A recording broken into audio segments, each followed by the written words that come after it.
Welcome to Quiet Chronicles. A family can begin with a ledger and end with a city remembering its name in stone. The Medici were not born as kings, and Florence did not hand them a throne. They rose through credit, marriages, favors, churches, council rooms, and the careful art of seeming useful before they seemed powerful. Their money moved through Europe's banking houses. Their influence passed into papal palaces, royal courts, libraries, chapels, paintings, and the minds of the artists who helped define the Renaissance. If Quiet Chronicles has become part of your weekly rest, subscribing is a gentle way to keep these long histories coming. A like also helps this work find other tired minds who enjoy history told slowly, carefully, and without noise. And if you feel like leaving a small trace before the history begins, comment where you are listening from and tell us what era, family, empire, myth, or forgotten story you would like Quiet Chronicles to cover next. This is the story of the Medici family and of how private wealth became public power, how patronage became memory, and how one Florentine house helped shape the world that later generations would call Renaissance genius. The beginning is not in a palace, but in the practical world of money, cloth, trust, and account books. Chapter 1: The Counting House Before the Palace. The first Medici power did not announce itself with a crown, a fortress, or a painted ceiling. It gathered in a quieter place, inside the counting house, where wool contracts, loans, deposits, letters of credit, and family obligations passed from hand to hand, with the careful seriousness of men who understood that money was never only money. In late medieval Florence, a city crowded with guilds, churches, workshops, markets, towers, and rival households, wealth could become influence if it moved with discipline. The Medici entered that world before they entered legend, and the earliest shape of their greatness was not princely at all. It was practical, patient, and written in ink. Florence in the 14th century was a republic in name and habit, though republican life there did not mean equality in any simple sense. Power belonged to families who knew how to survive inside the city's institutions, especially the guilds, the councils, and the networks of credit that tied merchants to bankers and bankers to politicians.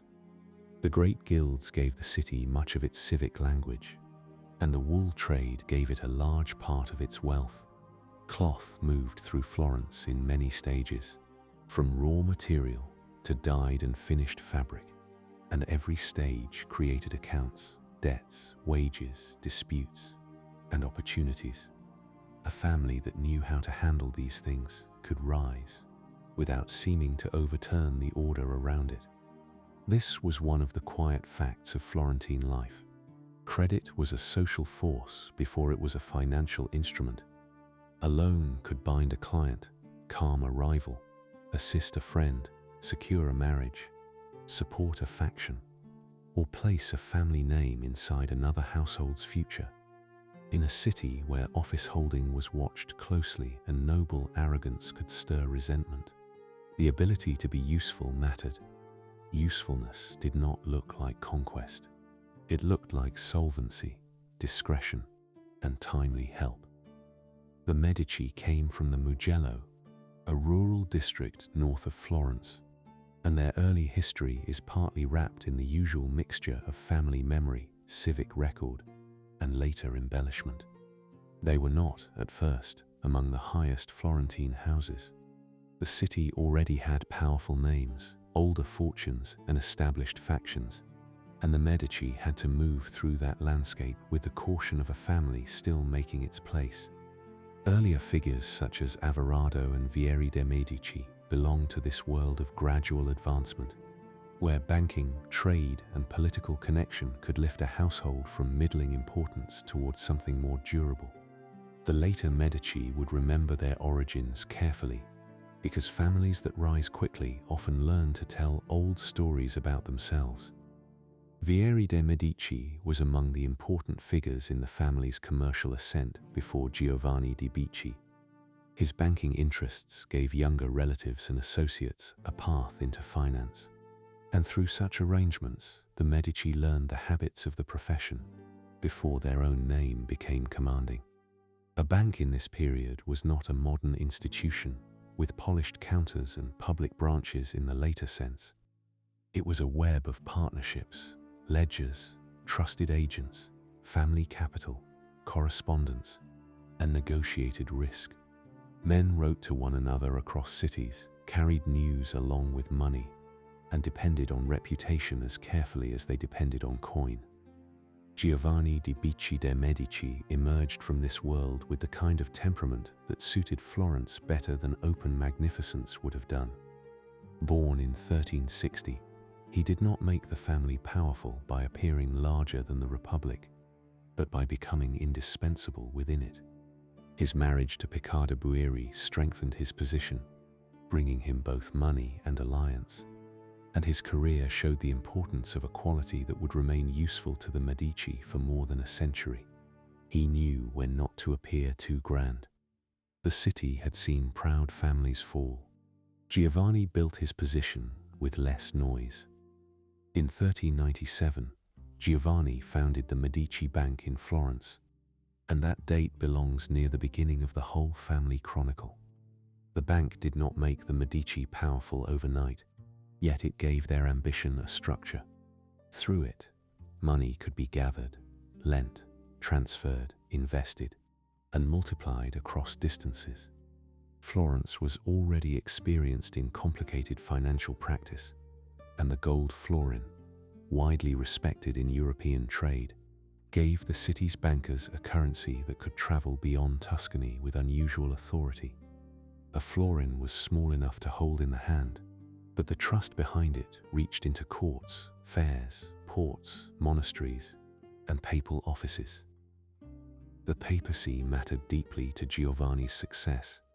Rome, and at times the papal court away from Rome, needed bankers who could manage deposits, revenues, taxes, fees, and transfers across a fragmented Christian world. The church gathered money from many territories, and that money had to move through systems more flexible than carts of coin. Bankers who served the papacy gained not only profit, but prestige, information, and access to men whose decisions affected kingdoms. The Medici understood that papal finance could do what ordinary trade could not. It could place a Florentine family inside the bloodstream of European power. Baldassare Cossa, who became John d'Exile III during the troubled years of the Western Schism, is one of the figures through whom Giovanni's world can be seen more closely. Before and during Cossa's rise, money and politics were already closely intertwined, and Giovanni's connections with him helped strengthen the Medici position in papal finance. The period was not serene. Rival claimants to the papacy, councils, shifting obediences, and competing powers made the church's affairs difficult to navigate. But difficulty often rewards those who can remain useful while others become exposed. Giovanni's gift was not that he removed risk. He measured it carefully enough to profit from it. The miniature of this moment is not a scene of dramatic revelation, but a pattern of transactions and confidence. A papal figure needed money handled, accounts settled, and obligations met across distance. Giovanni could provide that service through Florentine's skill and personal reliability. In such arrangements, trust was made concrete through entries in a ledger, through a correspondent in another city, through a payment arriving when it had to arrive, and through a banker's name being spoken in rooms where most merchants never entered. This was how a family with no throne first approached the chambers of rulers. The important thing is that Giovanni did not treat banking as separate from civic life. In Florence, a banker's fortune could not be hidden from politics for long, because loans and offices belonged to the same social fabric.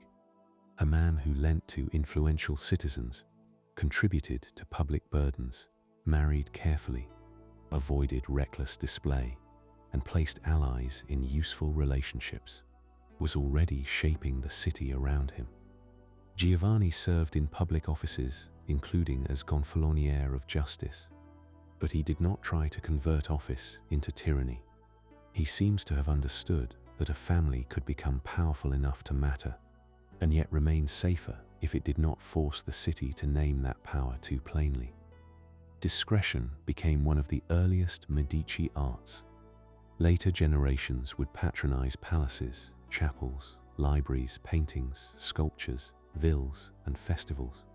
But Giovanni's world still belonged to restraint. He built wealth in a city suspicious of domination, and he left his descendants not only money, but a method. The method was to enter the institutions that already existed, to supply what others needed, to soften ambition through public usefulness, and to let gratitude, dependence, and habit do part of the work that soldiers did elsewhere.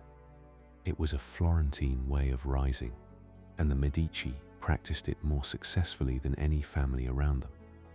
Florence itself helped make such a rise possible. The city was compact, intense, and politically alive, with households watching households and factions forming through a mixture of friendship, marriage, commercial interest, neighborhood loyalty, and old grievance. Towers and palaces marked status, but so did chapel patronage, tax records, guild membership, and the ability to help another man through a dangerous financial season. Wealth there had to perform civic respectability. A fortune that appeared selfish could become a target, while a fortune that repaired churches, supported public loans, and kept workshops active could appear almost like a public good. Inside the counting house, the materials of this system were plain. There were bound books, loose papers, ink, seals, scales, coins, and letters folded for travel. There were clerks trained to notice small differences, because a mistake in exchange could become a loss, and a careless word in correspondence could become a political problem. The Medici Bank would eventually build branches beyond Florence, but even in its early Florentine form, it depended on something more delicate than wealth alone. It depended on the belief that the Medici would honor obligations, understand timing, protect confidences, and remain useful to people who mattered. Picarda Buri's place in this story should not be reduced to a line in a marriage contract. Florentine family power often passed through women's dowries, alliances, household management, kinship connections, and the quiet durability of domestic organization. A banking house was also a family house, and a family house was a political organism. Marriages joined accounts to names, and names to future claims. Through Picarda, Giovanni's household gained support that belonged not merely to private life, but to the larger pattern of Florentine advancement, where domestic stability and public ambition often rested on the same foundation. Giovanni and Picarda's sons, Cosimo and Lorenzo, inherited more than a business. They inherited a name that had become useful, a fortune that had become flexible, and a position inside Florence that was strong without yet being princely. Cosimo, especially, would carry the family into a new stage. Where Giovanni had built the structure, Cosimo would learn how to make that structure shelter political authority. The father's achievement was to make the Medici rich, respected, and difficult to ignore. The son's achievement would be to make them central. Near the end of Giovanni's life, the Medici were still not rulers of Florence. That distinction matters, because their later dominance can make the beginning seem inevitable when it was not. Many banking families rose and declined. Many civic factions gained influence and lost it. Many names filled account books for a few generations and then disappeared into archives. The Medici endured because they combined finance with timing, ambition with patience, and family loyalty with an unusual ability to place themselves where the city already needed something.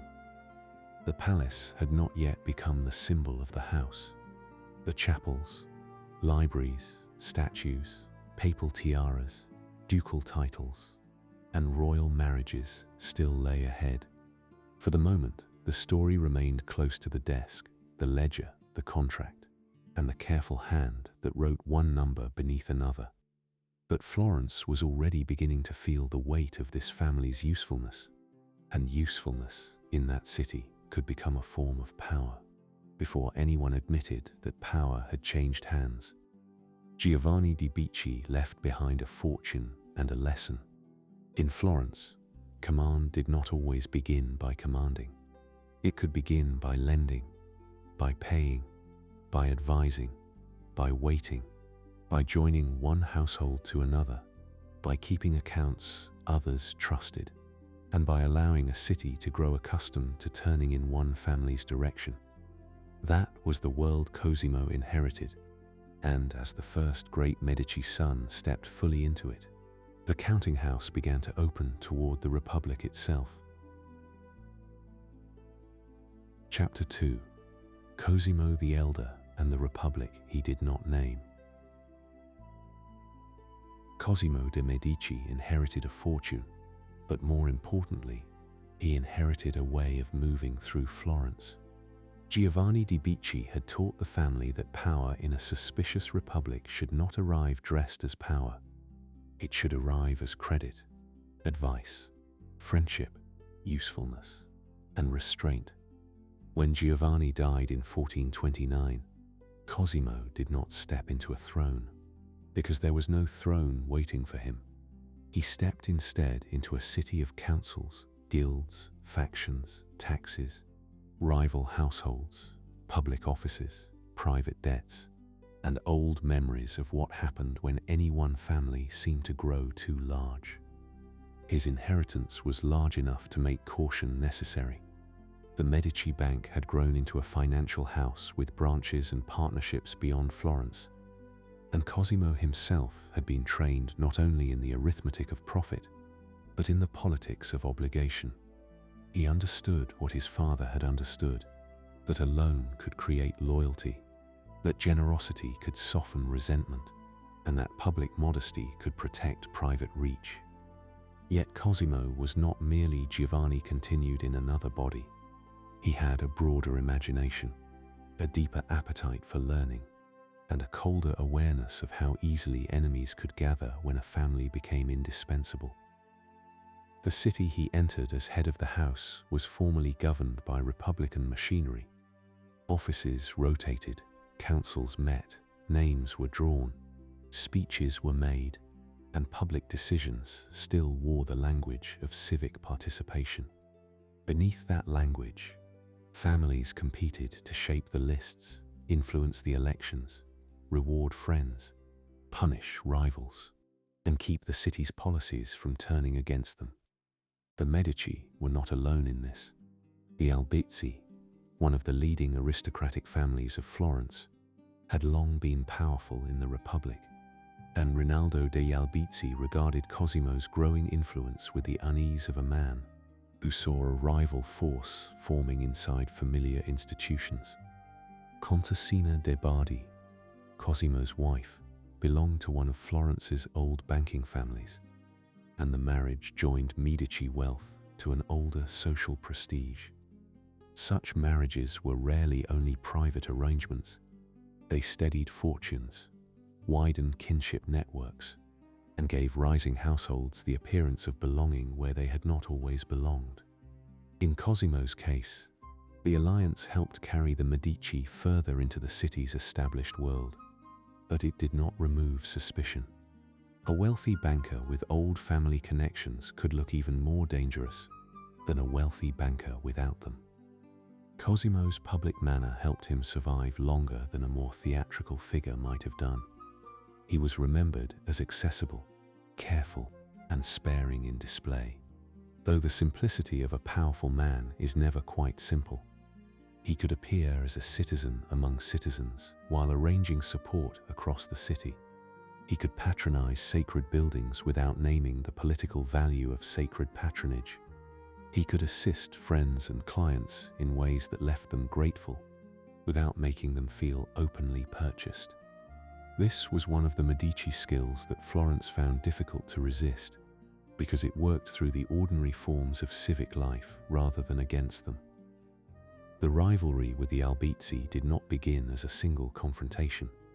It accumulated through the ordinary tensions of Florentine politics, where taxation, war, office holding, and factional friendship all touched one another. Florence had been involved in costly struggles, including conflict with Milan, and the burdens of war could make financial influence feel both necessary and threatening. Cosimo's wealth allowed him to assist the state and his allies, but the same wealth gave his enemies a language of accusation. He could be presented not as a useful citizen, but as a man whose money had begun to bend the republic around him. In 1433, the Albizzi faction moved against him. Cosimo was summoned to the Palazzo della Signoria, the center of Florentine government, and there he was detained. The building itself mattered, because Florentine political life often placed private danger inside public architecture. A man might enter under the forms of law and find that faction had already arranged the meaning of law before he arrived. Cosimo's imprisonment was not long, but it carried the weight of possible death. The decision that followed sent him into exile rather than to execution, and that difference shaped the future of Florence. The exile, meant to diminish him, revealed how widely his influence extended.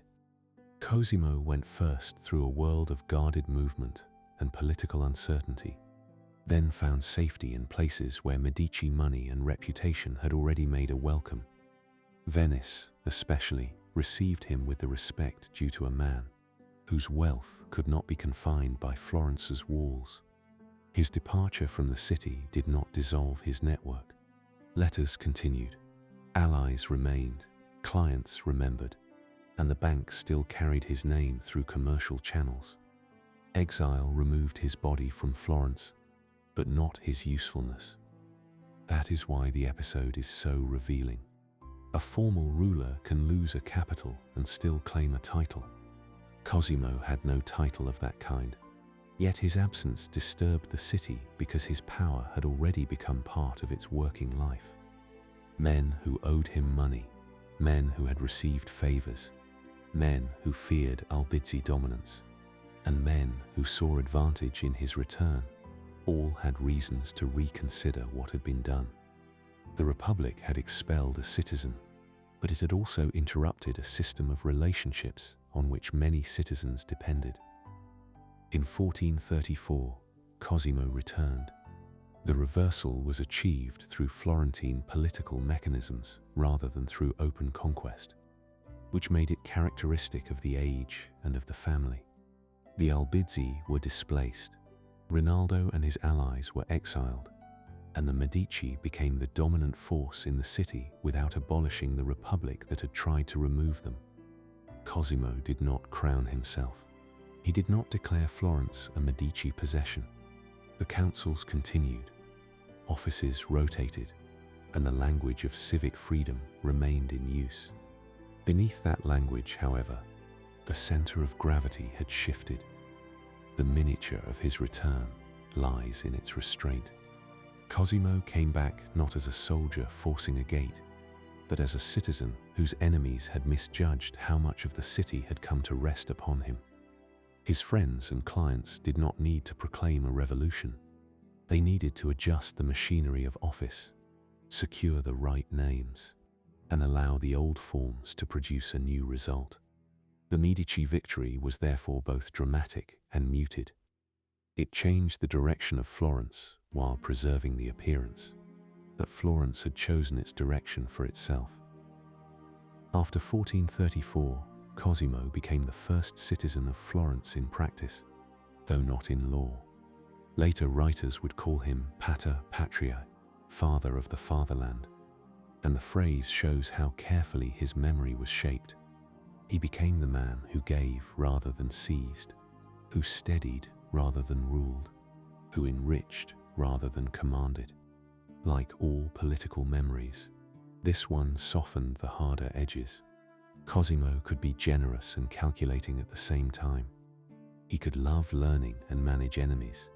He could protect the Republic's language, while making Republican politics increasingly dependent on his household. His patronage now expanded with a confidence that earlier Medici wealth had made possible. San Lorenzo, the parish church long associated with the family, became one of the great sites of Medici identity. Brunelleschi's architectural language, measured, ordered, and balanced, gave sacred space a clarity that suited Cosimo's public image. In a city where beauty was never detached from status, rebuilding a church did more than honor God. It placed a family inside the devotional and civic memory of Florence, where stone, altar, tomb, and ceremony could speak long after a banker's account book had closed. San Marco offered another form of patronage, gentler in appearance and no less meaningful. Cosimo supported the Dominican convent, and Michelozzo's work there helped create a reformed religious space that carried Medici generosity into the life of monks, scholars, and worshippers. Fra Angelico's frescoes would give the convent a quiet visual intensity, with sacred scenes placed in cells and corridors where daily devotion could meet painted theology. Cosimo also maintained a cell for his own retreat there, a detail that belongs to the man's image as much as to his piety. The banker who shaped the Republic also needed spaces where wealth could appear disciplined before the divine. Donatello's work entered the Medici world through a different register. His bronze David, associated with the Medici palace, carried biblical meaning, civic symbolism, and artistic daring in one figure. David could stand for the small power that defeats the greater one, a theme Florence liked to claim for itself. But inside Medici possession, the image also became more complex. The family that helped Florence imagine itself as free was becoming too powerful to be only the servant of that freedom. The art did not announce this contradiction loudly. It allowed the contradiction to stand in bronze. The Palazzo Medici, designed by Michelozzo, gave Cosimo's position a physical home. It was not a castle, and that mattered. Its stonework had strength without royal extravagance, and its form balanced grandeur with the language of a private citizen's residence. Florence would have understood the message. The family was great, but not princely, rich, but not foreign to civic life, elevated, but still inside the city's habits. Architecture here performed political intelligence. It showed enough to command respect, and withheld enough to avoid needless provocation. Cosimo's interest in books and learning widened the meaning of Medici patronage. He supported scholars, collected manuscripts, and helped make Florence a place where ancient texts could enter new conversations. Greek learning, Latin eloquence, philosophy, theology, and civic ambition met in circles that later generations would remember as central to the Renaissance. Marsilio Ficino belonged more fully to the intellectual world that Cosimo's patronage helped nurture, and the tradition of Platonic study around the Medici gave the family a cultural aura that banking alone could never have supplied. Money paid for manuscripts, but manuscripts gave money a nobler afterlife. There is a small but important distinction here. Cosimo did not make Florence creative by himself. The city already held artists, workshops, scholars, guild traditions, churches, patrons, and civic pride. What he did was concentrate resources in ways that helped talent gather around Medici spaces and Medici purposes. Patronage is sometimes described as if genius waits passively for a purse to open, but the reality was more intricate. Artists needed commissions, scholars needed books, buildings needed money, religious houses needed support, and patrons needed the honor that came from making such work possible. Each side used the other, and sometimes the result was beauty. The Medici Bank continued to underwrite much of this world. Branches and partnerships connected Florence to Rome, Venice, Geneva, Bruges, London, and other centers at different moments in the family's commercial expansion. The bank handled deposits, exchange, credit, and papal business, and its structure depended on trusted managers who were both empowered and supervised. A banking house spread across Europe could enrich the family, but it could also expose it to distant failures, dishonest partners, political crises, and the slow erosion that came when attention turned from ledgers to rule. Under Cosimo, the machine still held. His relationship with Pope Eugene IV also strengthened his position. When the Pope spent time in Florence during the troubled politics of the Church, the city became briefly central to wider Christian affairs. Councils, clergy, ambassadors, scholars, and ceremonial life brought prestige and movement into Florence, and Cosimo's standing benefited from proximity to these events. The Medici had begun as papal bankers under Giovanni. Under Cosimo, the connection between Florence, money, and the church became still more visible. The family did not merely lend to power, it learned to live near it. Enemies remained, as they always did in Florence. Exile was a familiar tool of political management, and Cosimo's dominance required the displacement of those who might overturn it. The Medici system was not gentle simply because it avoided open monarchy. It rewarded loyalty and narrowed the space for organized opposition. A citizen could still speak in the old Republican language, but the practical risks of opposing Cosimo were real. His genius was that such risks often appeared as the decisions of the Republic itself, not as commands issued from a private house. In his later years, Cosimo's authority settled into habit. That may have been his greatest victory. A city can resist a sudden master more easily than it can resist a useful pattern repeated until it feels normal. Men came to ask Medici help, accept Medici recommendations, admire Medici buildings, read in Medici-supported libraries, worship in Medici-supported spaces, and calculate their own futures with Medici influence in mind. The family had entered the grammar of Florentine life. It no longer needed to explain why it mattered. Cosimo died in 1464, and Florence honored him with a memory shaped by gratitude, dependence, and political necessity. His tomb in San Lorenzo placed him inside the sacred and familial world he had spent his life strengthening. The title later associated with him, Father of the Fatherland, made his rule sound almost domestic, as if Florence had not been managed by a banker statesman, but cared for by a civic parent. The phrase was generous and it was useful. It allowed the city to remember domination as protection. Yet Cosimo's achievement created a problem for those who followed him.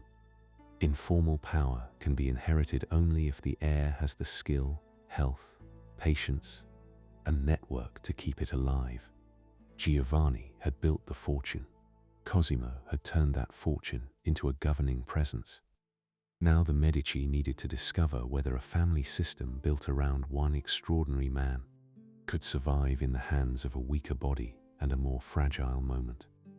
That question passed to Piero, Cosimo's son, known to history as Piero the Gouty. He inherited the bank, the clients, the enemies, the buildings, the obligations, and the careful fiction that Florence remained fully itself while one family stood at its center.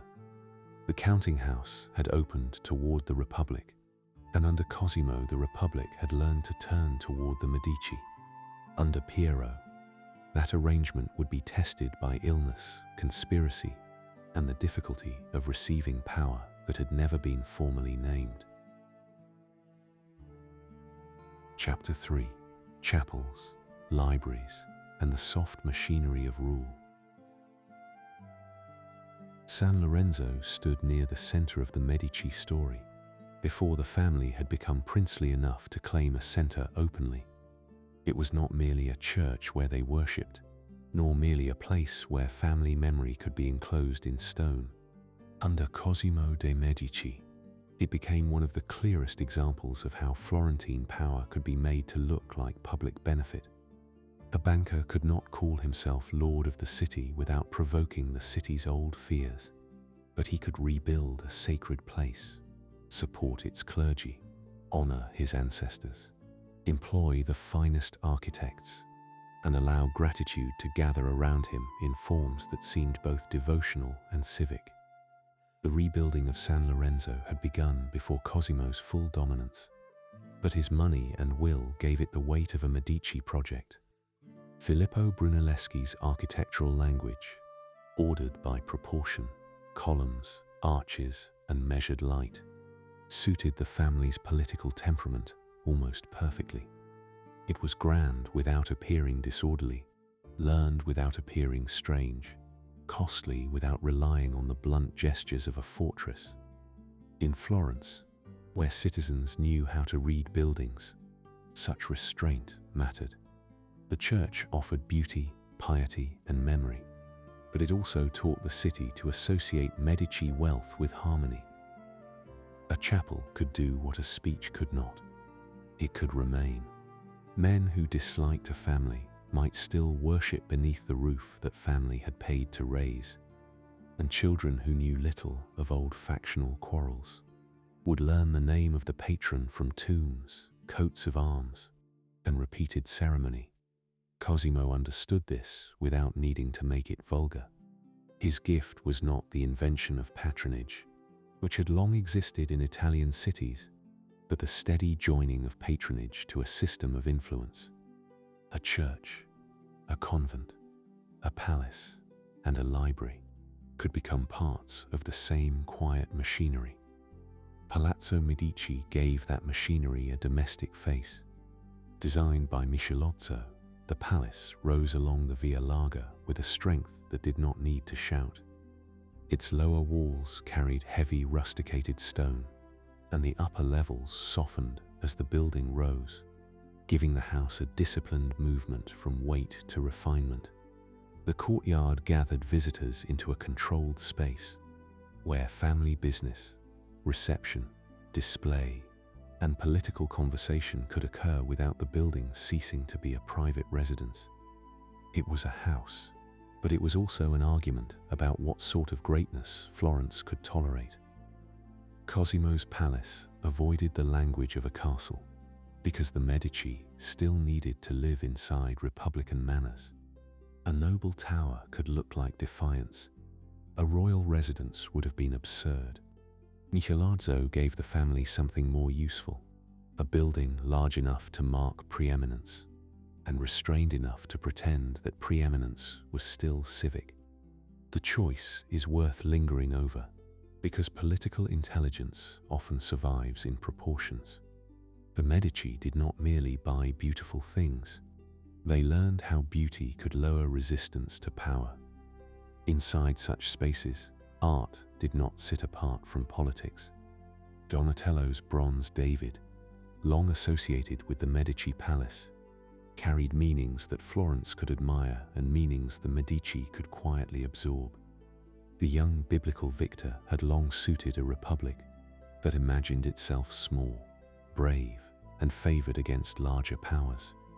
Placed within a Medici context, the figure could still speak that civic language, yet it also stood near a family whose private strength had begun to exceed the normal scale of private citizenship. The sculpture did not resolve the tension. It allowed the tension to become elegant. San Marco offered a different kind of Medici statement. The Dominican convent had been reformed, rebuilt, and supported with Cosimo's patronage, and Michelozzo's work there gave the community cells, cloisters, library space, and devotional order. Fra Angelico's frescoes, placed throughout the convent, made sacred history part of daily monastic movement. The Annunciation, the Crucifixion, and other scenes were not arranged as loud public spectacle. but as steady images for men who prayed, studied, copied, preached, and lived under discipline. Cosimo's money entered this world carefully, as if wealth itself could be made obedient. The library at San Marco deserves closer attention, because it shows the Medici talent for joining spiritual purpose to intellectual prestige. Cosimo helped create one of Europe's important public access libraries in a religious setting, drawing on the manuscript collection associated with Niccolò Niccoli and the humanist hunger for ancient texts. Books in this world were not casual possessions. They required copying, binding, cataloguing, preservation, and learned readers. A manuscript could carry the labor of many hands before it rested on a desk, and a patron who made such access possible gained an authority, gentler than command, but more lasting than a single office. The miniature here belongs not to one dramatic morning, but to the institutional shape of San Marco itself. Cosimo's patronage allowed a convent to become a place where devotion, scholarship, family memory, and civic prestige touched one another. A monk passing through a corridor met Fra Angelico's painted saints. A scholar entered a library whose existence depended on Medici support. A visitor could see that the family's wealth had not merely enlarged a private household, but furnished Florence with sacred and intellectual goods. The arrangement was pious, useful, and politically exact. This is one of the reasons Cosimo's power became so difficult to separate from the city's own flourishing. A tyrant drains public life into himself. Cosimo's method appeared to pour private wealth outward. The distinction did not make his influence less real, but it made it easier for Florence to live with. The more he built, endowed, collected, and supported, the more opposition to him could seem like opposition to the city's refinement, learning, and peace. That was the subtle strength of Medici patronage. It made gratitude political without making politics sound crude. Humanist scholarship also gathered force around Medici support. Florence had already been alive with classical learning before Cosimo's mature rule, and figures such as Poggio Bracciolini and Niccolò Niccoli belonged to the larger world of manuscript recovery, Latin style, antiquarian curiosity, and civic humanism.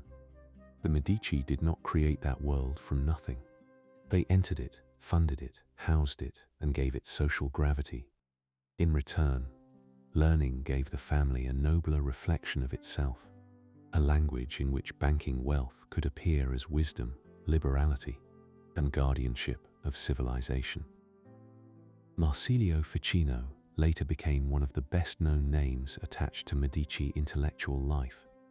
The tradition that Cosimo encouraged Ficino's Platonic studies and supported the translation of Plato helped make the family seem not only rich and political, but philosophically luminous. Care is needed with such traditions, because later memory often smooths the edges of patronage into legend. Still, the broader fact remains clear. Medici support helped create conditions in which ancient philosophy, Christian thought, literary ambition, and elite sociability could meet. A banker's descendants were learning to possess not only money, but meanings. Greek learning held special prestige in 15th century Florence.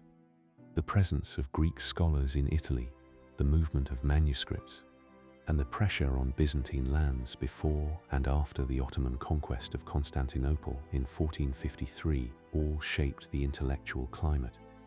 Florence had hosted the Council of Florence in the late 1430s, when Latin and Greek churchmen met in an effort to heal the division between Eastern and Western Christianity.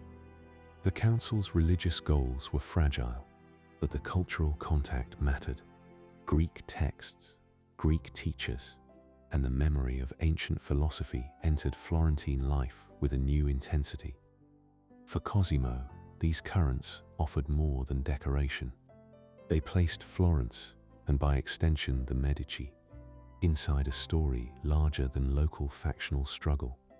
A family that funded scholars and libraries could appear as custodian of an inheritance stretching back to Athens, Rome, and the early church. The claim was partly sincere and partly useful, as such claims often are. Cosimo seems genuinely to have valued learning, and he also understood that learning gave power a refined face. In Florence, sincerity and advantage frequently shared the same room.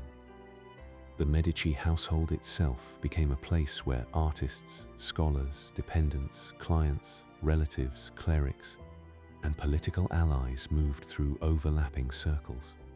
A visitor to the palace might come for business, patronage, conversation, recommendation, or favor. Another might come because a commission required negotiation, or because a manuscript needed support, or because a family matter touched political life. The rooms of a great household were not sealed away from public affairs. They formed a soft extension of public affairs, where decisions could be prepared before they appeared inside formal institutions. Michelangelo's architecture served this social world by making space for controlled access. The palace courtyard allowed arrival, reception, and display, while inner spaces protected the family's privacy and decision-making. In a city that mistrusted overt lordship, the threshold mattered.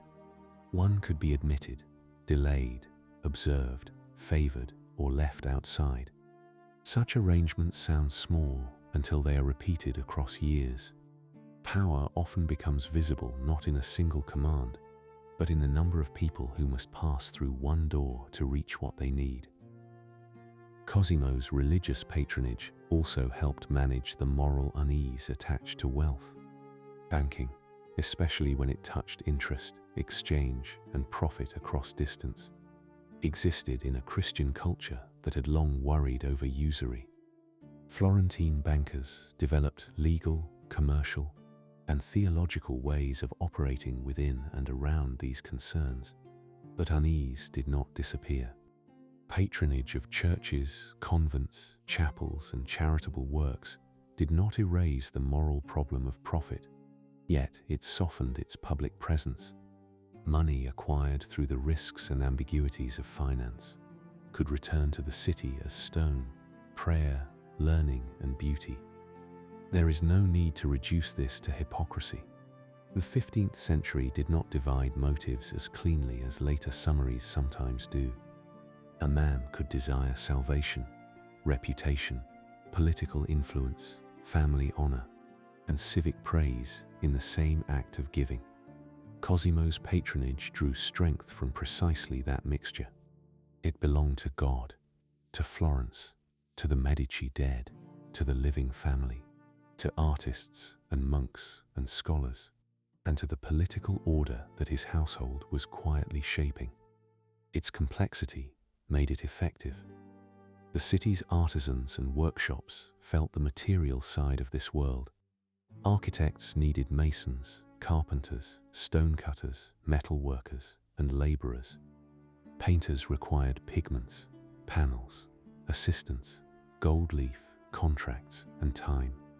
Manuscript culture needed parchment or paper, scribes, binders, readers, and rooms where books could be kept from damp and carelessness. Patronage therefore moved through many hands before it became memory.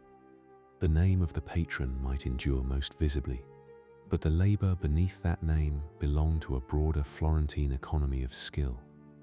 This is why the Medici story cannot be told only through the men who signed commissions or held influence. The rise of the family rested on a city already dense with competence. Florence had bankers because trade had taught men to calculate. It had artists because workshops trained eyes and hands across generations. It had scholars because schools, chanceries, clerics, collectors, and ambitious readers valued language and antiquity. Cosimo's greatness lay in gathering these strengths into a pattern that magnified his house, while also enriching the city. The balance was delicate, and for a time it held. Yet the same patronage that made Medici power acceptable also made it hereditary in feeling before it was hereditary in law. When citizens worshipped in Medici-supported churches, admired Medici commissions, sought Medici loans, read in Medici-shaped libraries, and watched Medici allies occupy important places, the family became part of the city's ordinary expectation. Political change can occur this way, not through a formal declaration, but through the repeated experience of dependence. A republic may continue to speak in its old voice, while its habits begin to answer to one household. Cosimo's later years gave Florence a settled image of him as a generous and learned citizen. But beneath that image lay constant management. Friends had to be rewarded, rivals had to be contained, exiles had to remain far enough away, offices had to be influenced without making influence appear too naked. Public burdens had to be carried in ways that strengthened the family's reputation. Cosimo's success made these labors appear natural, which is often the highest form of political skill. The work continued because the work was hidden inside custom. San Lorenzo, San Marco, Palazzo Medici, and the libraries did not merely decorate Cosimo's rule. They helped teach Florence how to remember it.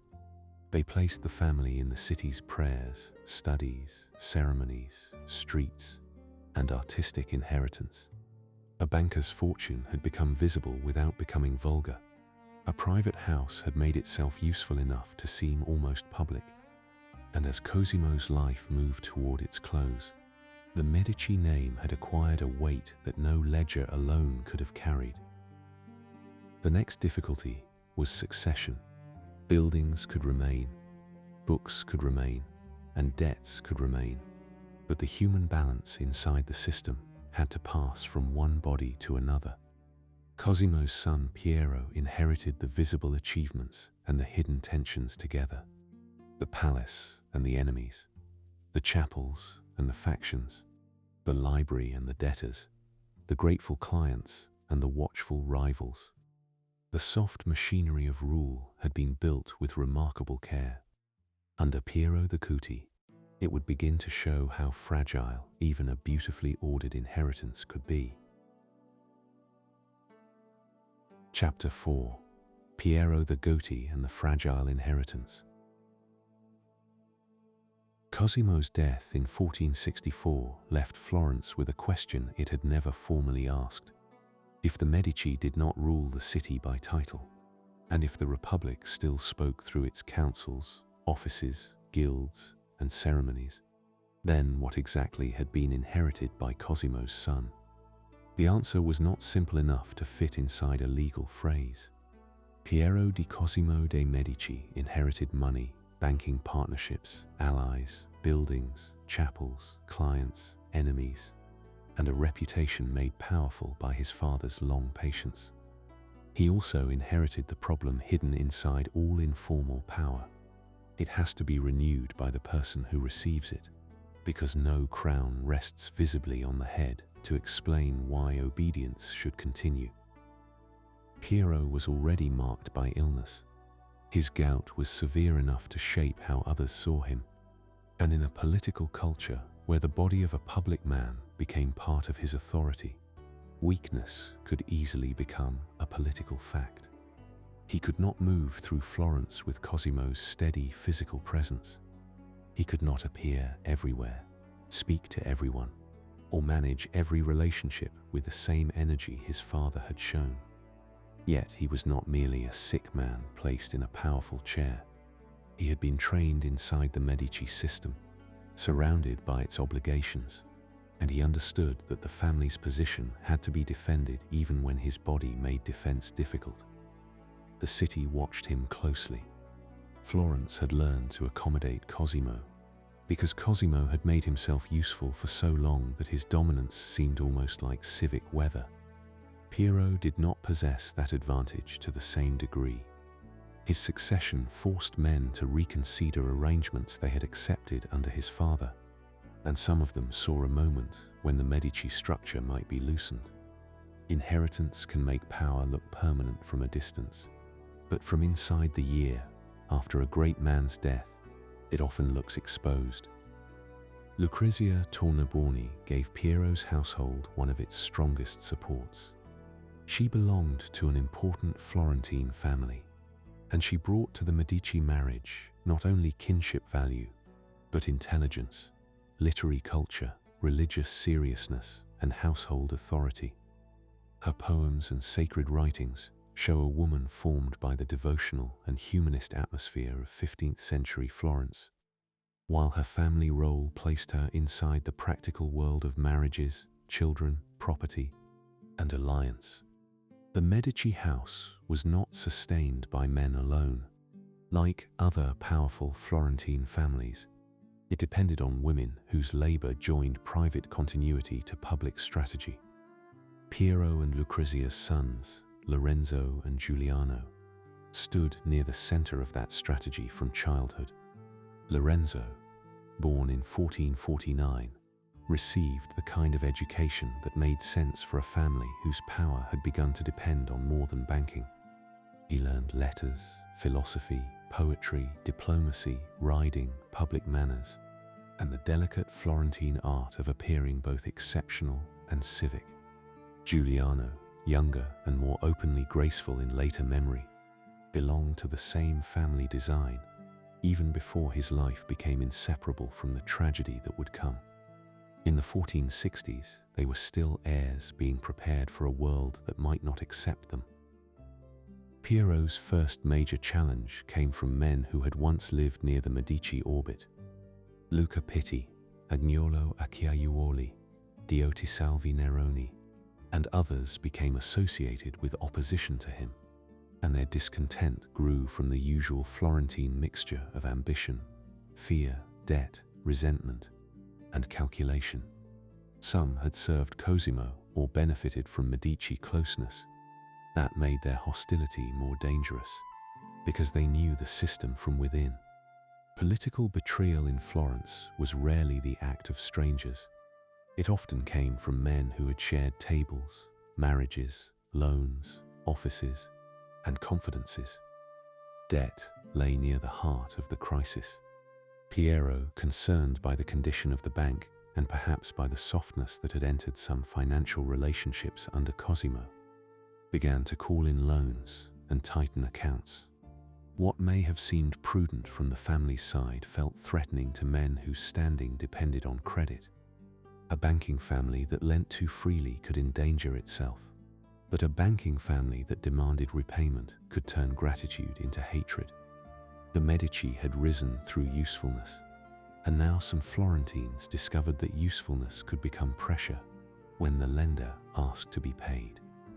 The conspiracy of 1466 was therefore not only a political move against a sick successor, it was a test of whether Medici centrality could survive the loss of Cosimo's personal authority.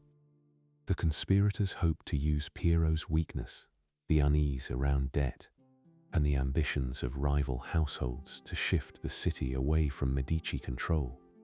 Luca Pitti had wealth and public stature. Neroni had experience and cunning.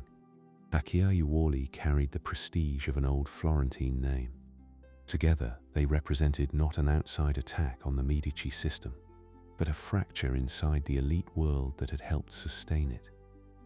The notable feature of the crisis is that Piero survived it without becoming a new Cosimo. His health did not improve into heroic vigor, and his public image did not suddenly acquire the ease his father had possessed. Instead, he relied on information, loyal supporters, family discipline, and the fact that many Florentines still preferred Medici order to factional uncertainty. The conspirators could imagine a Florence beyond Medici influence, but they could not easily guarantee what would follow. That uncertainty helped Piero, because in a city with long memories of factional danger, continuity could become its own argument. Lorenzo also entered political life more visibly during this period. Still young, he was drawn into missions and public duties that revealed how quickly a Medici heir had to mature. He went to important Italian courts, observed rulers, listened to diplomats, and learnt the rhythm of negotiation that would later define his life. Such education was not ornamental. Florence survived inside a peninsula of ambitious states. Milan, Venice, Naples, the papacy, and smaller powers whose alliances shifted with constant care. A Florentine leader who could not read that wider map would be trapped inside his own city. The handling of the 1466 crisis preserved Piero's position, but it also left marks. Opponents were defeated, some were exiled, and the Medici remained at the center of the Republic. Yet victory did not erase the truth revealed by the attempt. The family's authority could be challenged when the head of the house seemed vulnerable. Clients could become enemies. Banking decisions could become political grievances. Men who had praised Cosimo could question Piero. The system was durable, but not effortless. Illness made Piero's rule shorter and more compressed than Cosimo's. His gout kept him often confined, and later writers, drawn to the contrast between father and son, sometimes treated him as a weak bridge between greater men. That judgment is too simple. A bridge can be weak and still hold. Piero's achievement was not to enlarge the Medici world dramatically, but to prevent it from breaking during the dangerous first passage after Cosimo's death. He held together enough of the bank, the faction, the alliances, and the family prestige for his sons to inherit more than ruins. Lucrezia's role in that continuity remained important. She helped arrange marriages and connections, and she watched over the formation of Lorenzo and Giuliano within a household where culture and politics were never separate. Her own writings suggest a mind at ease with sacred subjects and literary form, and her practical life placed that mind within the management of one of Florence's most consequential families. It is easy to see Renaissance women only when they become queens, regents, or scandalous figures in hostile chronicles. Lucrezia's importance was quieter, but the family's survival depended on such quiet forms of authority. The marriage arranged for Lorenzo also belonged to a wider political design. His union with Clarice Orsini, from a great Roman baronial family, moved Medici ambition beyond the tight world of Florentine marriages. The match connected the family to Roman aristocratic prestige, and it suggested that the Medici were beginning to imagine themselves in a more expansive social register. Not everyone in Florence would have found this comfortable. A family that had risen through banking and civic usefulness was now reaching toward noble alliances outside the Republic, and that movement hinted at a future larger than Cosimo's careful modesty. Giuliano's place beside Lorenzo gave the next generation a second public face. He was remembered for beauty, charm, and the kind of aristocratic grace that could soften a powerful family's image. Tournaments, festivals, and public ceremonies mattered in Florence because they allowed families to display youth, courage, refinement, and generosity without speaking directly of rule. The Medici had long understood serious forms of patronage. Under the younger generation, spectacle would also become part of their language. A joust could be entertainment, but it could also teach a city whom to admire. Piero died in 1469, only 5 years after Cosimo. The brevity of his leadership makes his importance easy to overlook, but those 5 years carried the whole Medici future across a dangerous passage. He had faced conspiracy, guarded the family's alliances, tightened the bank where he thought tightening necessary, and prepared Lorenzo to step forward. The Republic had not freed itself from the Medici during his weakness. Instead, it had grown accustomed to the idea that Medici authority could pass from father to son, even without a formal title declaring it so. That was the deeper change. Cosimo had ruled informally because his personal weight made informal rule possible. Piero's survival suggested that the Medici position had become more than personal. It had become familial. Florence still had no Medici prince, and the old Republican machinery still turned. But the habit of looking toward one house had now crossed a generation. Such crossings matter. They turn influence into expectation. When Lorenzo inherited leadership of the family, he was only 20 years old. He received a Florence that had been held together for him, but not pacified forever. He inherited Cosimo's cultural world, Giovanni's financial foundations, Piero's enemies, Lucrezia's careful alliances, and the burden of proving that youth could manage what age and illness had only just preserved. He would become the most famous Medici of all, remembered as magnificent, praised as patron, feared as political manager, and tested by one of the most dangerous conspiracies in Florentine history. The inheritance that reached Lorenzo was therefore brilliant and unstable at once. Chapels, libraries, bank branches, marriage contracts, factional loyalties, and public expectations all passed into his hands. Beside him stood Giuliano, graceful and beloved, and around them moved artists, poets, scholars, rivals, priests, bankers, and foreign rulers watching Florence's young masters with interest. The fragile inheritance had survived Piero. Under Lorenzo, it would begin to shine more brightly, and brightness in Florence always drew eyes from every side. Chapter 5: Lorenzo the Magnificent and the Price of Brilliance.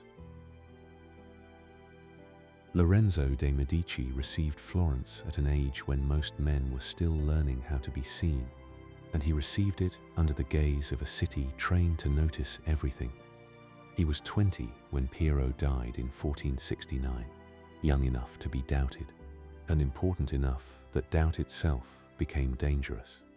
The Medici were not princes in name, and Lorenzo did not inherit a legal monarchy, but he inherited the habits of dependence that Giovanni, Cosimo, and Piero had built across 3 generations. Men came to him for loans, offices, recommendations, marriages, protection, employment, commissions, and favors, and each request quietly affirmed the thing Florence still preferred not to say aloud. The Republic had learned to turn toward the Medici, as if turning toward them were part of its own nature. His public image formed quickly because Lorenzo possessed the gifts most useful to a ruler who could not call himself one.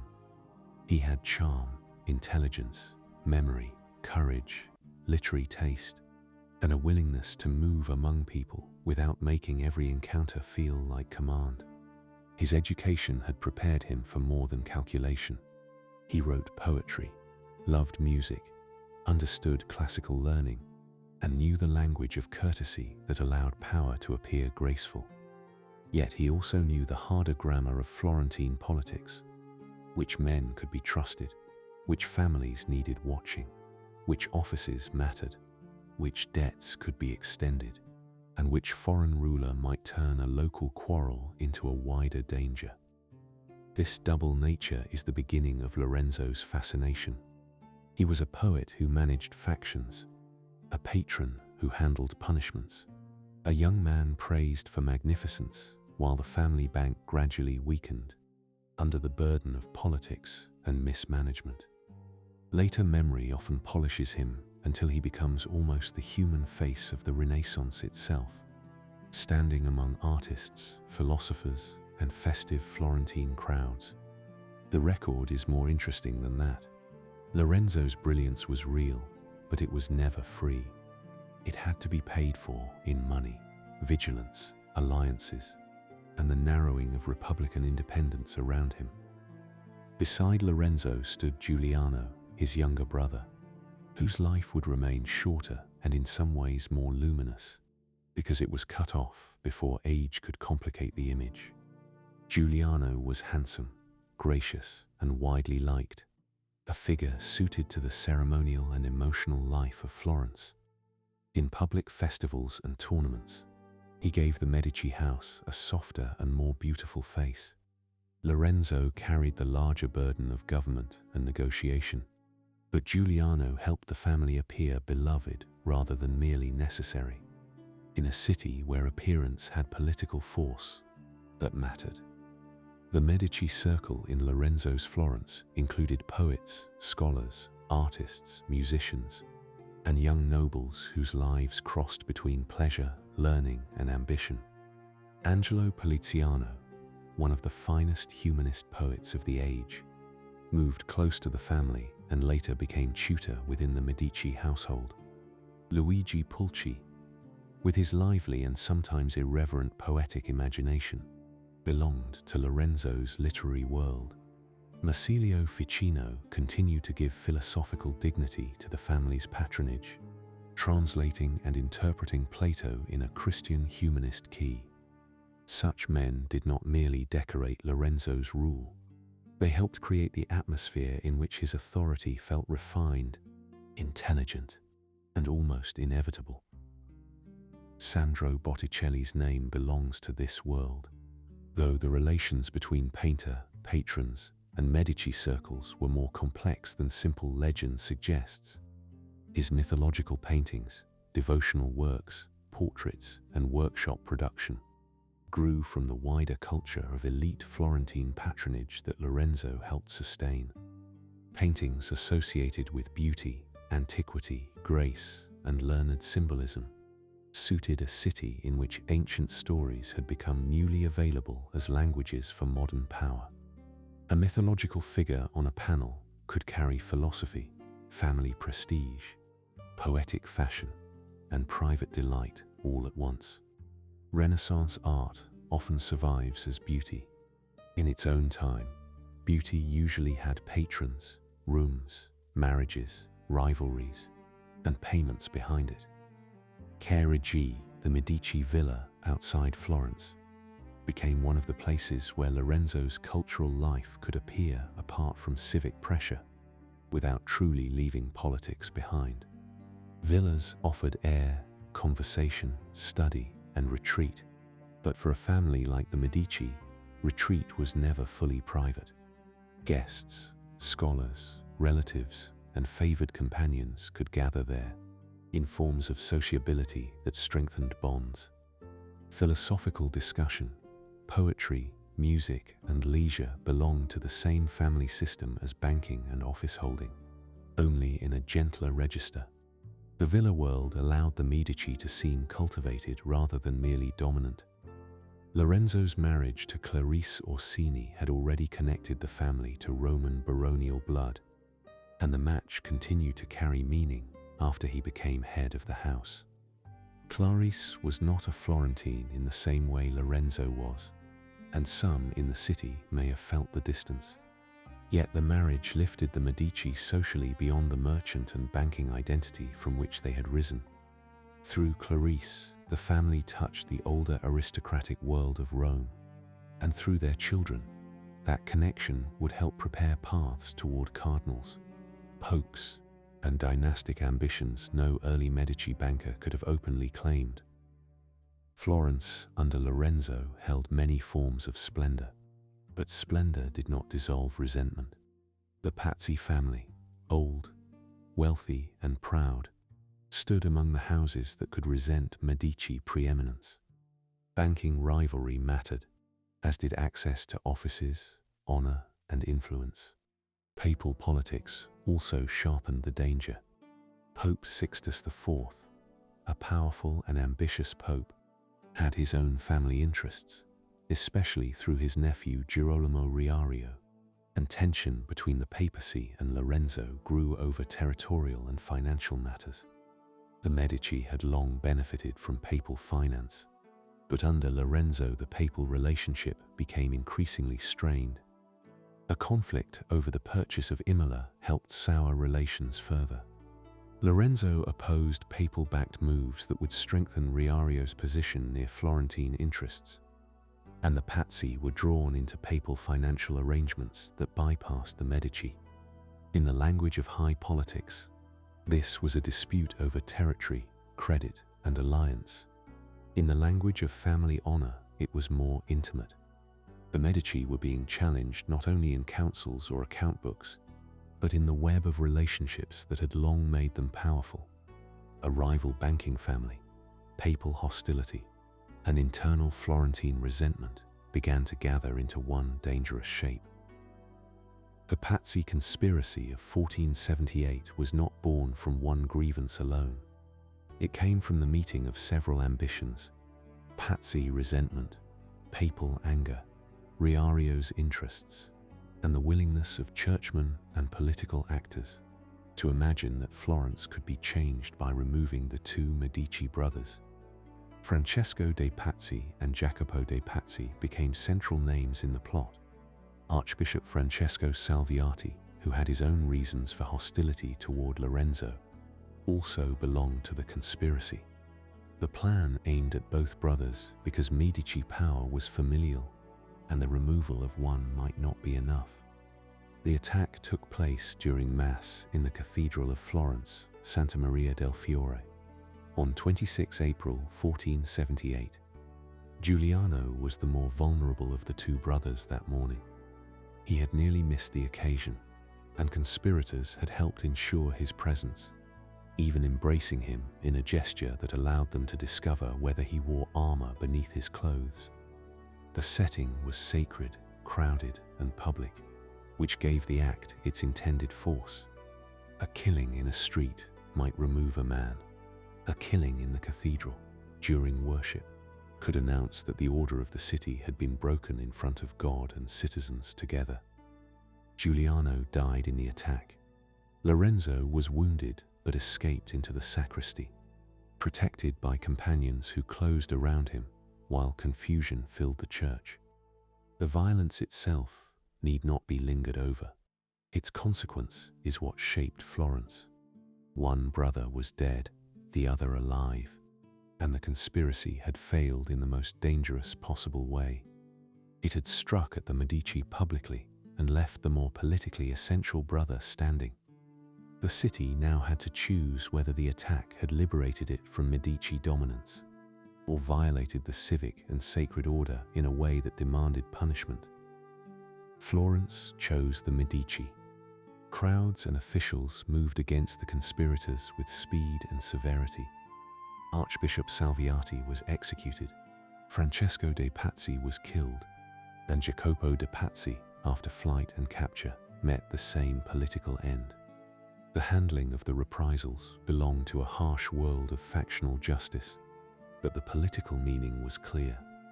The conspiracy had not exposed the weakness of Medici power. It revealed how deeply that power had entered the city's reflexes. When the family was attacked, enough of Florence responded as though the city itself had been attacked. Lorenzo's survival changed him and changed his rule. He had already been first citizen in practice, but after 1478 he became something heavier in Florentine life.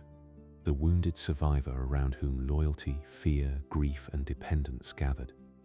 Giuliano's death gave the family a martyr-like memory, while Lorenzo's continued presence made opposition more difficult to present as ordinary politics.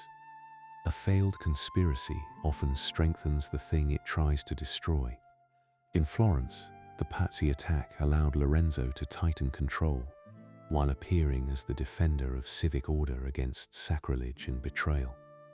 Pope Sixtus IV did not accept the Florentine reprisals quietly. The execution of an archbishop and the larger destruction of the Pazzi faction gave the papacy grounds for anger, though the Pope's own entanglement with the anti-Medici coalition made the moral landscape less clean than official language suggested. Florence was placed under pressure, and conflict widened into war involving papal and Neapolitan forces.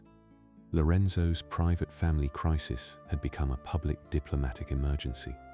The man known for poetry and patronage now had to defend the city against consequences that his own survival had helped unleash. The war strained Florence and exposed Lorenzo's limitations. The city could not easily afford prolonged conflict, and the Medici Bank, already less carefully managed than in earlier generations, bore the weight of political need. Lorenzo used public funds, private resources, and diplomatic maneuvering in ways that kept Florence alive, but further blurred the line between family interest and state interest. The bank that had once made Medici politics possible was now being drawn into the costs of sustaining Medici dominance. Brilliance, again, required payment. Lorenzo's most remarkable answer to the crisis was his journey to Naples in 1479. He placed himself in the hands of King Ferrante, a ruler known for caution, calculation, and a court culture far removed from Florentine republican manners. The mission was dangerous because Lorenzo's personal safety could not be guaranteed. Yet he understood that Florence's survival required the breaking of the coalition against it, and Naples was the key. The journey showed a side of Lorenzo sometimes hidden beneath the glow of patronage. He could risk himself politically and physically when the city's position demanded it. The result of the Neapolitan mission strengthened his reputation. Lorenzo returned with a diplomatic settlement that helped relieve Florence's danger, and the city received him not merely as a patron or faction leader, but as the man who had carried its fate through hostile courts and returned with peace. This episode did much to create the image of Lorenzo as the indispensable Florentine statesman. It also strengthened the habit of seeing Florence through Lorenzo, as if the Republic's safety and the Medici leader's judgment had become inseparable. After the crisis, Lorenzo's cultural life continued, and in some ways grew more radiant because it now existed against a darker background. Artists and poets still gathered. Festivals still carried music and display through the city. Botticelli, Poliziano, Ficino, and others remained part of a world later centuries would look back upon as one of the high moments of Renaissance Florence. Yet the Medici circle after Giuliano's death was not innocent of politics, and perhaps it never had been. The more Florence admired Lorenzo's magnificence, the more it accepted the concentration of power that made such magnificence possible. His patronage of young Michelangelo belongs slightly later in the story, but the roots of that relationship lie in this Medici culture of talent gathered close to power. Lorenzo's garden of sculpture and antiquities near San Marco, where promising young artists could study, represented a continuation of the family habit of shaping culture by creating spaces around themselves. Michelangelo, born in 1475, would come into Lorenzo's orbit as a boy and absorb something of that world before the family's fortunes changed again. The Medici were not simply commissioning art, they were helping create the conditions in which artists learned what greatness could look like. Lorenzo's household also carried the future of the family into new forms. His sons and daughters were placed within strategies that looked beyond Florence. Giovanni, one of his sons, would enter the church and later become Pope Leo X. Piero, the eldest, would inherit the family position in Florence, though without his father's talent. Maddalena's marriage into a papal-connected family helped deepen Roman ties. Each arrangement shows that Lorenzo, for all his Florentine rootedness, saw the Medici future across Italy and beyond it. The family was no longer only banking its way upward, it was marrying, educating, and positioning itself toward dynastic reach. Still, the finances beneath this world were weakening. The Medici bank suffered from mismanagement, bad loans, political distractions, and failures in distant branches. The London and Bruges branches had serious difficulties, and the family's attention to banking discipline declined as political and cultural obligations expanded. This is one of the quieter tragedies of Lorenzo's rule. The institution that had made the family powerful lost strength, while the family's public glory reached its height. The facade shone, but the old counting house foundation was less secure. Lorenzo himself was not blind to the pressures around him. His poetry often carries a sense of pleasure shadowed by time, beauty aware of passing, youth aware that it cannot stay. The famous carnival world of his Florence, with songs, masks, movement, and public festivity, belonged to a city that understood both delight and instability. The line between celebration and warning could be thin. Lorenzo's own life, marked by political danger, family loss, and bodily illness in later years, gave his magnificence a mortal edge. As a ruler without a crown, he reached perhaps the highest form of Medici informal authority. Foreign rulers treated him as the essential voice of Florence. Italian politics often depended on his balancing skill, especially through the fragile system of peace among the major states after the Peace of Lodi.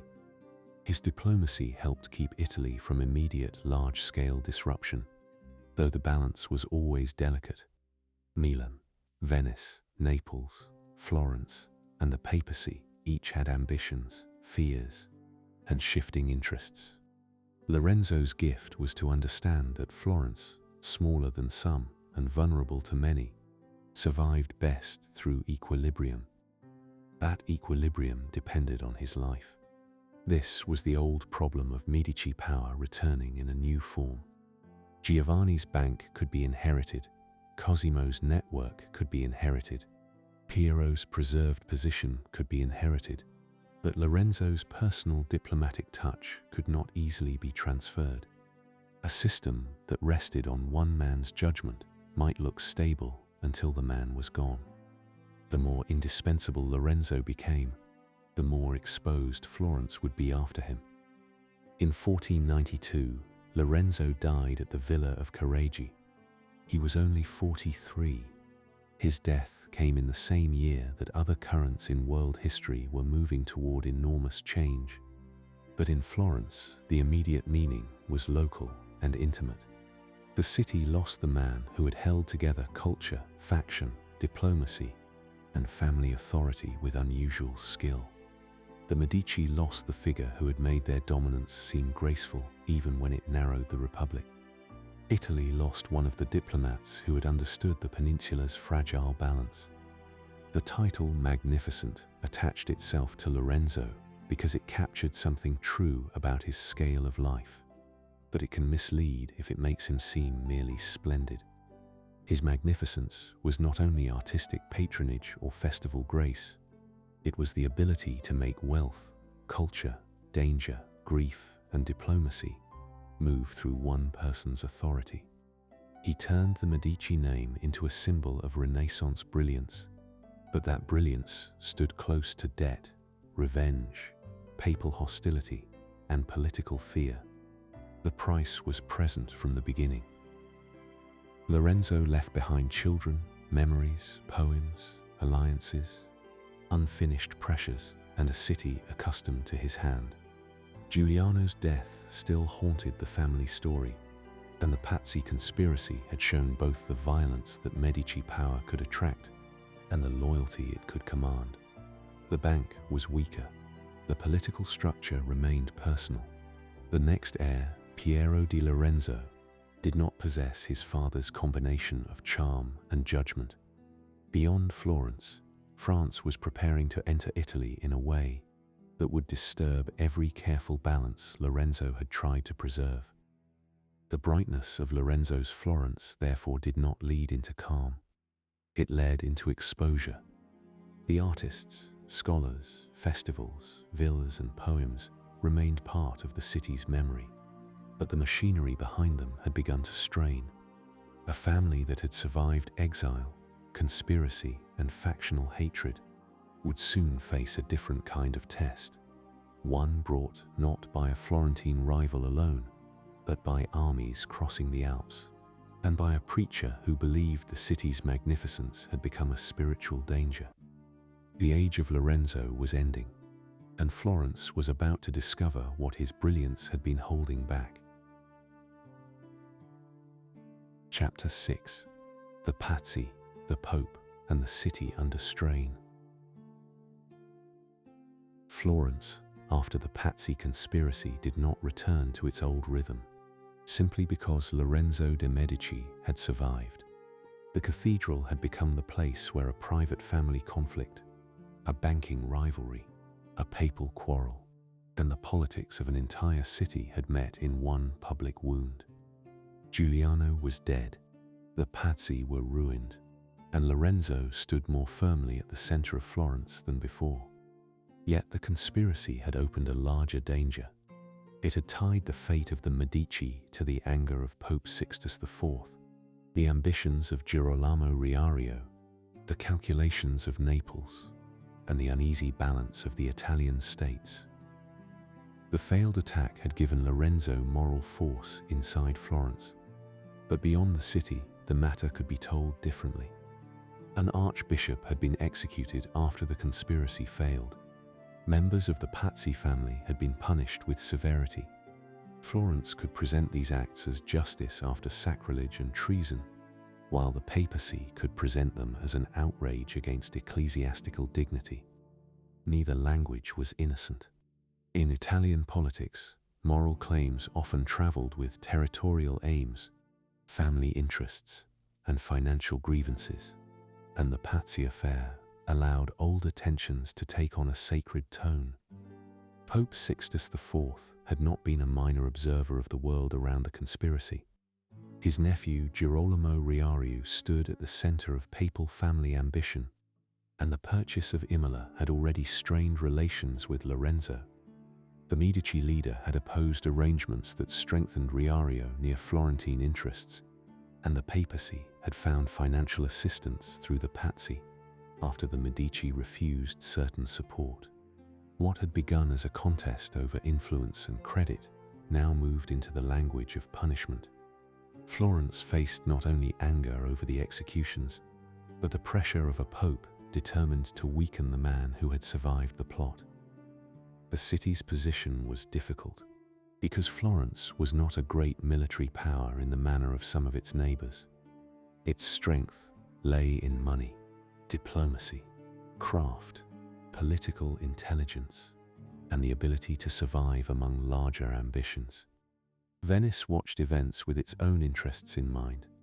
Milan mattered because the balance of northern Italy depended on its rulers and alliances. Naples, under King Ferrante, was powerful enough to make Florentine danger immediate if it joined the papal cause with determination. The old Medici art of quiet influence now had to operate under the weight of open hostility. Lorenzo's own authority inside Florence grew sharper under this pressure. A city at war often tolerates forms of concentration it might question during peace. Men who had disliked Medici dominance could still fear papal and Neapolitan pressure more. Families that resented Lorenzo might hesitate to weaken him when the Republic itself seemed exposed. This was one of the paradoxes of the Pazzi conspiracy. By trying to remove the Medici, it gave Lorenzo a stronger claim to be the necessary defender of Florence. War, however, had costs that no image of civic unity could erase. Money had to be found, soldiers had to be paid, alliances had to be negotiated, and the city's people had to live under the strain of uncertainty. Florentine workshops and banking houses did not exist outside politics. Every crisis touched credit, trade, tax, confidence, and family planning. Merchants watched the roads and markets. Bankers watched the movement of deposits. Ordinary citizens watched bread, work, and public mood. A city could praise Lorenzo and still feel the burden of the conflict that surrounded him. The Medici Bank had already begun to show weaknesses that could not be blamed entirely on war. Under Giovanni and Cosimo, the bank had been disciplined by the attention of men whose power grew directly from financial caution. Under Lorenzo, politics, patronage, diplomacy, and the costs of maintaining preeminence drew the family's focus away from the slow, exacting habits of banking. Distant branches depended on managers whose decisions could endanger the whole structure. Loans to rulers could be prestigious but dangerous. The family's public brilliance rested on a financial organism that needed more care than Lorenzo could always give it. This is one of the quieter pressures beneath Lorenzo's magnificence. His city saw the patron, the poet, the survivor, the diplomat, and the first citizen. Behind those images stood accounts that had to balance, debts that had to be recovered, branch offices that had to be supervised, and political expenses that rarely returned themselves as profit. The Medici had risen because money became influence. Under Lorenzo, influence increasingly consumed money. The old relationship had begun to reverse. The papal war placed this reversal under new stress.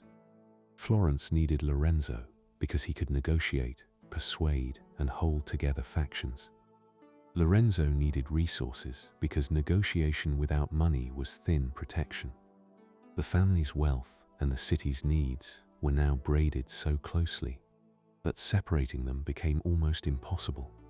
This helped Lorenzo in the immediate crisis, because Florence could not easily imagine defending itself without him. It also deepened the long danger, because the fortunes of a republic and the finances of a family were being made to carry one another. After the first phase of the conflict, Lorenzo made the decision that would become one of the defining acts of his political life. He went to Naples to place himself before King Ferrante. The journey was risky not because travel itself was unusual, but because Lorenzo was walking into the court of a ruler aligned against Florence. Ferrante was known as a hard and calculating monarch, a man formed by dynastic struggle, war, and the careful management of fear. Lorenzo could not assume that charm, learning, or Florentine reputation would be enough to protect him. His arrival in Naples shifted the crisis into a different register. A war that had seemed to move through armies and papal declarations now turned around a personal negotiation between the head of the Medici and the king whose support mattered most. Lorenzo had to persuade Ferrante that Florence was more useful preserved than broken, and that papal hostility should not be allowed to turn the balance of Italy too far in one direction. The argument required courage, but it also required the older Medici talent for usefulness. Lorenzo had to make Florence and himself appear necessary to the order of others. The court of Naples was not Florence. Its political culture was royal, southern, and more openly princely. Ceremony, hierarchy, guarded conversation, and dynastic calculation shaped the atmosphere in which Lorenzo had to work. He had spent his life inside a republic where power wore civic clothing, and now he had to speak to a king whose authority needed no such disguise. The contrast is revealing. Lorenzo could move between these worlds because the Medici had become something more than Florentine bankers, and something less than kings. Their position was flexible enough to travel. The outcome strengthened Lorenzo's reputation. He returned from Naples having helped loosen the pressure on Florence, and the city received him with the gratitude due to a man who had risked himself for public survival. Whether every part of the negotiation was as heroic as later memory made it is less important than the political effect. Lorenzo had gone where danger lay and returned with relief. In Florence, that mattered more than legal title. It gave his leadership the quality of personal rescue. The settlement did not make the papacy friendly, nor did it erase the wounds opened by the Pazzi affair. Sixtus IV remained hostile, and Italian politics remained unsettled.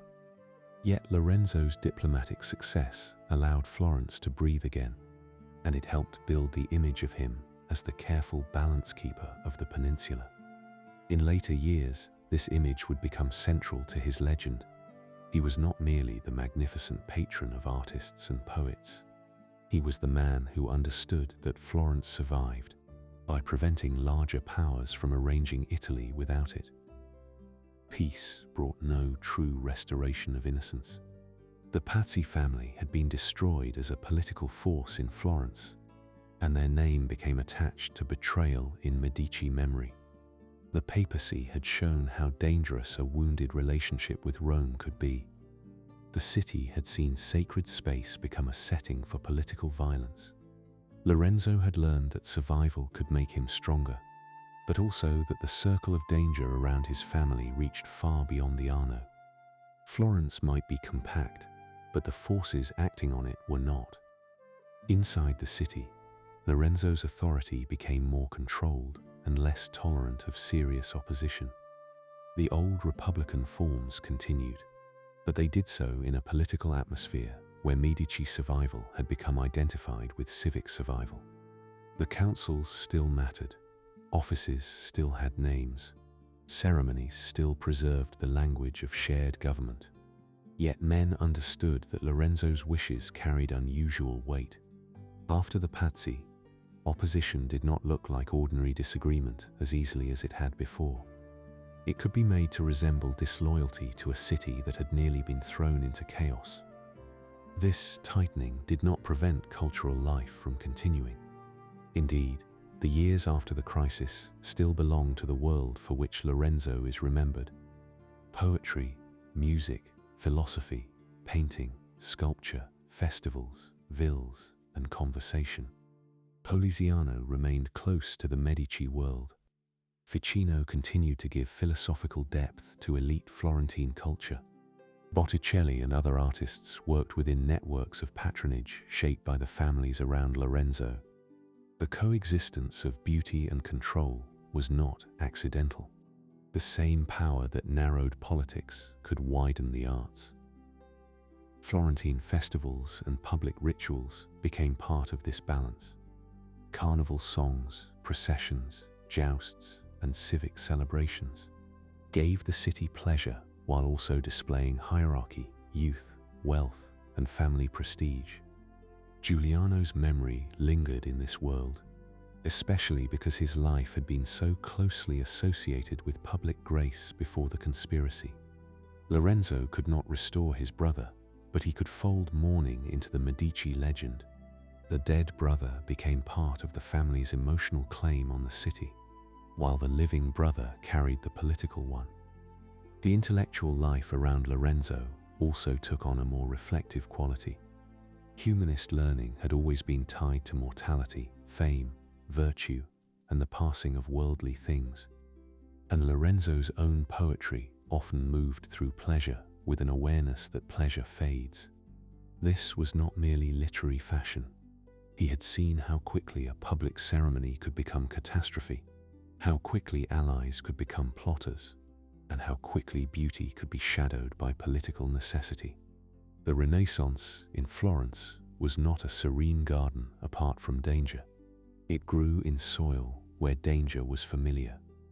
Beyond Florence, Lorenzo worked to preserve equilibrium among the Italian states. The peace established earlier in the century among Milan, Venice, Naples, Florence, and the papacy had never been effortless. It required continual adjustment. A marriage here, a military movement there, the death of a duke, the ambition of a pope, the weakness of a branch bank, or the resentment of an exiled family could disturb the arrangement. Lorenzo's diplomacy did not command Italy, but it helped slow the forces that might pull the peninsula into larger war. The effort required constant attention because Italy's wealth made it attractive, and its divisions made it vulnerable. The peninsula contained brilliant courts, rich cities, experienced bankers, skilled artists, and ancient claims of prestige, but it lacked a single political structure strong enough to protect all of it from outside intervention. France, the Empire, and Spain watched Italian affairs with interest of different kinds. Lorenzo understood that Florence's safety rested partly on preventing any one Italian power from inviting a foreign solution to an Italian quarrel. It was a delicate labor, and it depended heavily on personal relationships. Meanwhile, the Medici family continued placing its children into futures that reached beyond Florence. Giovanni, Lorenzo's second son, was directed toward the church and made a cardinal at a young age, though the public announcement of his rank was handled carefully because of his youth. This was family strategy at a higher level than Giovanni di Bicci could have practiced openly. The Medici had once served papal finance. Now they were placing their own blood inside the hierarchy that governed it. The movement from banker to cardinal was not sudden, but it was unmistakable. Piero, Lorenzo's eldest son, remained the expected heir to the family's Florentine position. He had the name, the birth order, and the burden, but not the full measure of his father's gifts.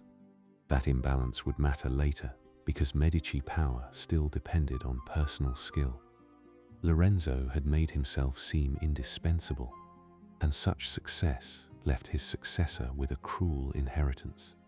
The city might obey habit for a time, but habit could not replace judgment when armies, preachers, and angry citizens began to move. The final years of Lorenzo's life were marked by illness, financial weakness, and the difficulty of holding together a political world that had become too dependent on him. His body suffered, and the old family problem of gout returned, as one more reminder that power rested in mortal vessels. He still patronized, negotiated, wrote, arranged, and advised, but the system around him was less stable than it appeared from the surface. The Medici Bank continued to decline. Foreign pressures grew. The moral unease inside Florence, later given fierce voice by Savonarola, was already finding material in the luxury and worldliness of the city's elite. Lorenzo's death in 1492 therefore removed more than a man. It removed a balancing habit from Florence and from Italy. His reputation had been built through survival after the Pazzi, through diplomacy at Naples, through patronage, and through the careful management of civic appearance. Without him, those elements no longer held together in the same way. The Medici name remained powerful, but the hand guiding it had changed. Piero di Lorenzo would inherit not only leadership, but debts, suspicions, weakened financial foundations, and a city whose patience could not be assumed. The strain that followed Lorenzo's brilliance had been gathering for years. The Pazzi conspiracy had made him stronger inside Florence, but it had also exposed the violence surrounding Medici rule. The papal war had made him indispensable, but it had tied family power more closely to public crisis. His cultural patronage had made Florence radiant, but it had not repaired the bank beneath the radiance. His diplomacy had helped steady Italy, but it had not created a structure that could survive easily without him. As the century moved toward its last decade, Florence stood between memory and judgment. It remembered Lorenzo's magnificence, Giuliano's death, the defeat of the Pazzi, the return from Naples, the festivals, the poets, the artists, and the sense that the city had lived at the center of something rare. Yet another voice was beginning to rise against that memory, a voice that looked at luxury and saw corruption, looked at beauty and saw temptation, looked at Medici dominance and saw civic sin. The next chapter would not belong to a banker or a poet at first, but to a preacher whose words could make Florence turn against the world Lorenzo had made. Chapter 7: Savonarola, Exile, and the Fall of the Bank. Girolamo Savonarola did not enter Florence as a man who admired the world Lorenzo de' Medici had made. He came as a Dominican friar, severe in temperament, learned in scripture, and increasingly convinced that the city's brilliance had become a veil over spiritual decay. Florence had grown used to beauty, argument, display, learning, painted mythologies, polished verse, and the carefully managed power of one family. Savonarola looked at that same city and saw a place in need of judgment. His voice did not flatter Florence's pride. It warned Florence against itself. The preacher had first arrived in Florence in the 1480s, but his influence grew most strongly after he returned to the convent of San Marco, the very place Cosimo de' Medici had helped rebuild. The irony was not small. A convent, shaped in part by Medici patronage, became the platform from which a friar would help turn the city against the Medici order. Savonarola's sermons drew crowds because he spoke with a force that seemed to cut through the elegant compromises of the ruling elite. He spoke of repentance, divine punishment, corrupted clergy, worldly vanity, and the need for moral renewal. In a city tired by hidden tensions, such language could become political, even when it claimed to be religious. Lorenzo had understood danger in many forms, and he understood Savonarola well enough to treat him with caution. Later stories about the friar's refusal to grant Lorenzo easy comfort on his deathbed belong to a tradition shaped by moral contrast. The magnificent ruler and the stern prophet, the patron of beauty and the preacher of judgment. The precise details are difficult to handle with certainty, but the larger truth is clear. Lorenzo's death in 1492 removed the one Medici figure capable of containing many different pressures at once. After him, Savonarola's voice had more room to travel. Piero di Lorenzo de' Medici inherited his father's position, but not his father's authority. He had status, wealth, youth, and the Medici name, yet those gifts could not replace political judgment. Florence had tolerated Lorenzo's dominance because Lorenzo made it seem necessary, graceful, and useful. Piero seemed more brittle. The family's old system required tact, patience, memory, and the ability to make men feel included even when they were being managed. Piero often appeared to possess the confidence of inheritance, without the soft discipline that inheritance required. The Medici Bank, already weakened during Lorenzo's lifetime, continued its decline.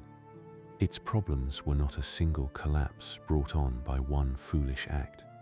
They came from years of branch difficulties, risky loans, political distraction, poor supervision, and the gradual transformation of the family from bankers into rulers. A bank depends on attention. It depends on men willing to inspect accounts, discipline partners, refuse dangerous requests, and treat prestigious borrowers with suspicion when necessary. The Medici had become too important for the old counting house habits, and that importance helped undo the institution that had first raised them. Florence itself was also changing. The last decade of the 15th century brought unease that no festival could entirely cover. Luxury had become a moral target. Political dependency had become more visible. The French monarchy, under Charles VIII, was preparing to enter Italy in pursuit of claims to Naples, and the balance Lorenzo had helped maintain was beginning to fail. Italian states that had long managed one another through diplomacy, marriage, money, and limited war now faced the movement of a large foreign army. The careful world of Lorenzo was not strong enough to bind what came after him. Charles VIII crossed into Italy in 1494, and his army carried with it a new scale of military pressure. French artillery, more mobile and effective than many Italians had expected, made old assumptions about fortified places feel less secure. The campaign unsettled courts and cities across the peninsula. Milan had its own calculations. Naples was the great target. Florence stood along the road of danger, and Piero de' Medici had to decide how to respond to a king whose advance could not be treated as a local quarrel. Piero's decision became disastrous for the family. He went to meet Charles and conceded far more than Florence was prepared to accept, including important fortresses and strategic positions. From his perspective, the concessions may have seemed a way to preserve the city from immediate harm.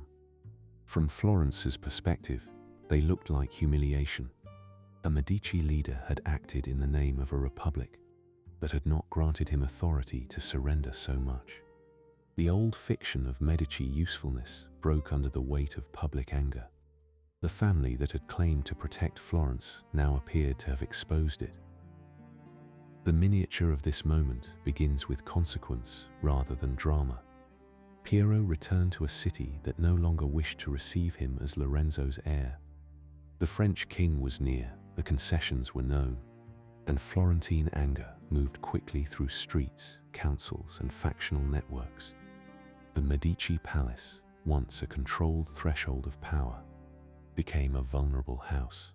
Piero could not summon the old loyalty strongly enough, because loyalty depends on confidence, and confidence had thinned. In November 1494, the Medici were expelled from Florence. Their departure reversed 60 years of political habit. Since Cosimo's return in 1434, the family had stood at the center of Florentine life, sometimes quietly, sometimes magnificently, but almost always decisively. Now that center was broken. Piero, his brothers Giovanni and Giuliano, and the immediate Medici household left the city, carrying with them the uncertainty of exiles whose name still mattered, but whose authority had vanished at home. Florence reclaimed its republican language with new intensity.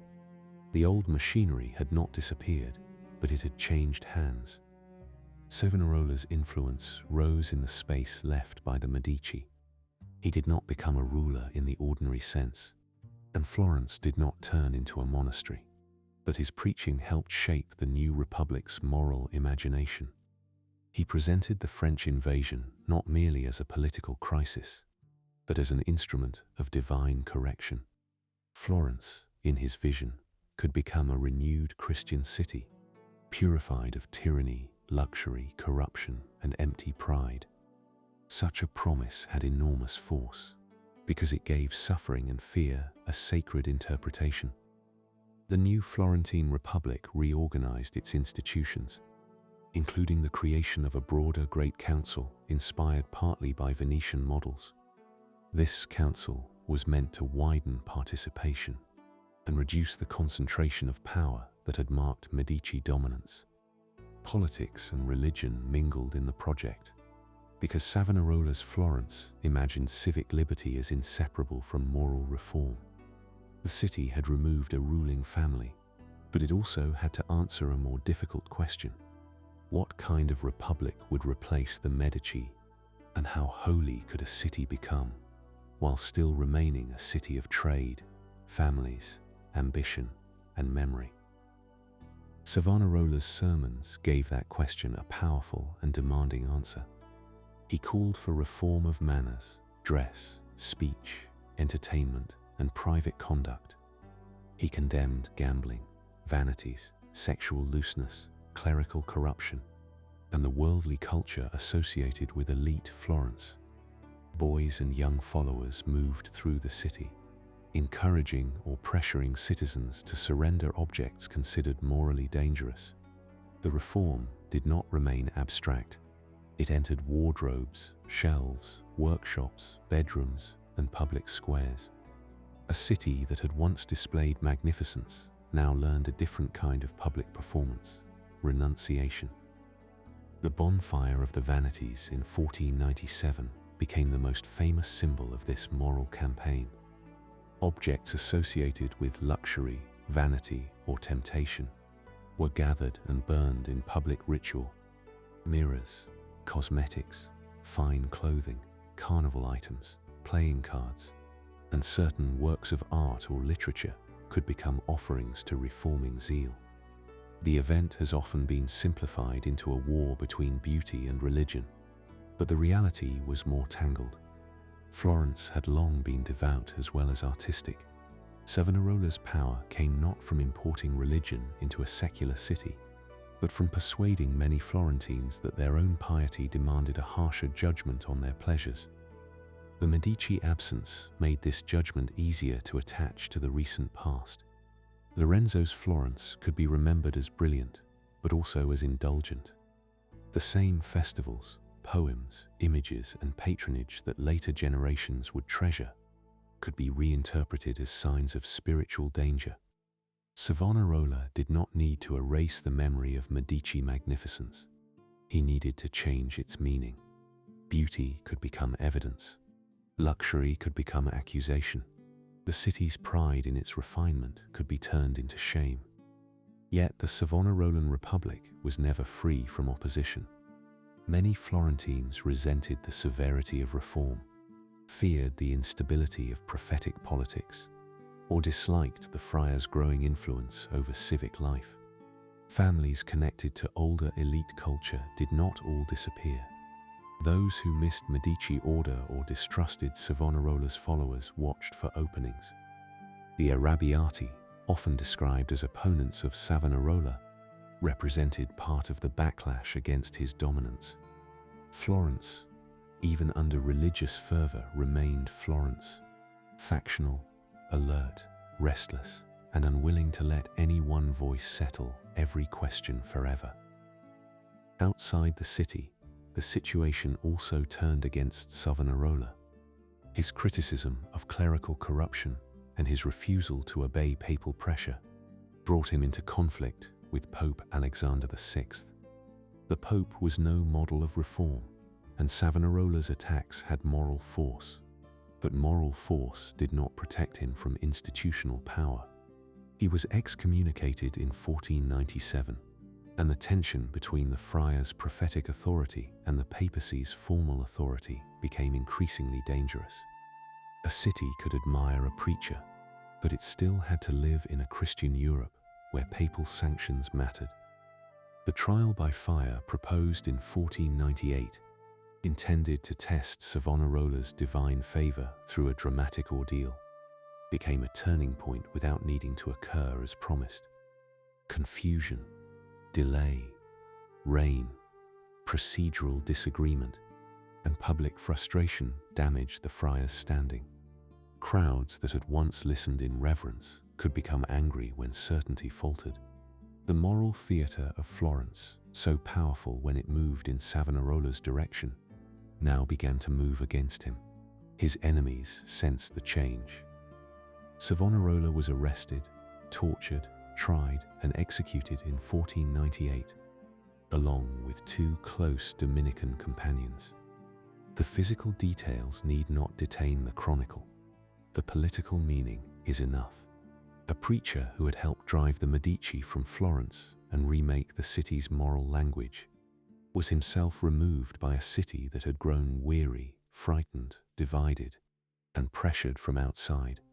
His ashes were scattered to prevent relic-like devotion, a sign that authorities understood the danger of memory as much as the danger of a living man.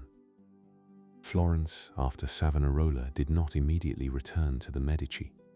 The Republic continued, and the city searched again for a balance between liberty, order, elite management, and survival among stronger powers. The years that followed were marked by experiments, tensions, and the eventual rise of figures such as Piero Soderini, who would serve as Gonfaloniere for life.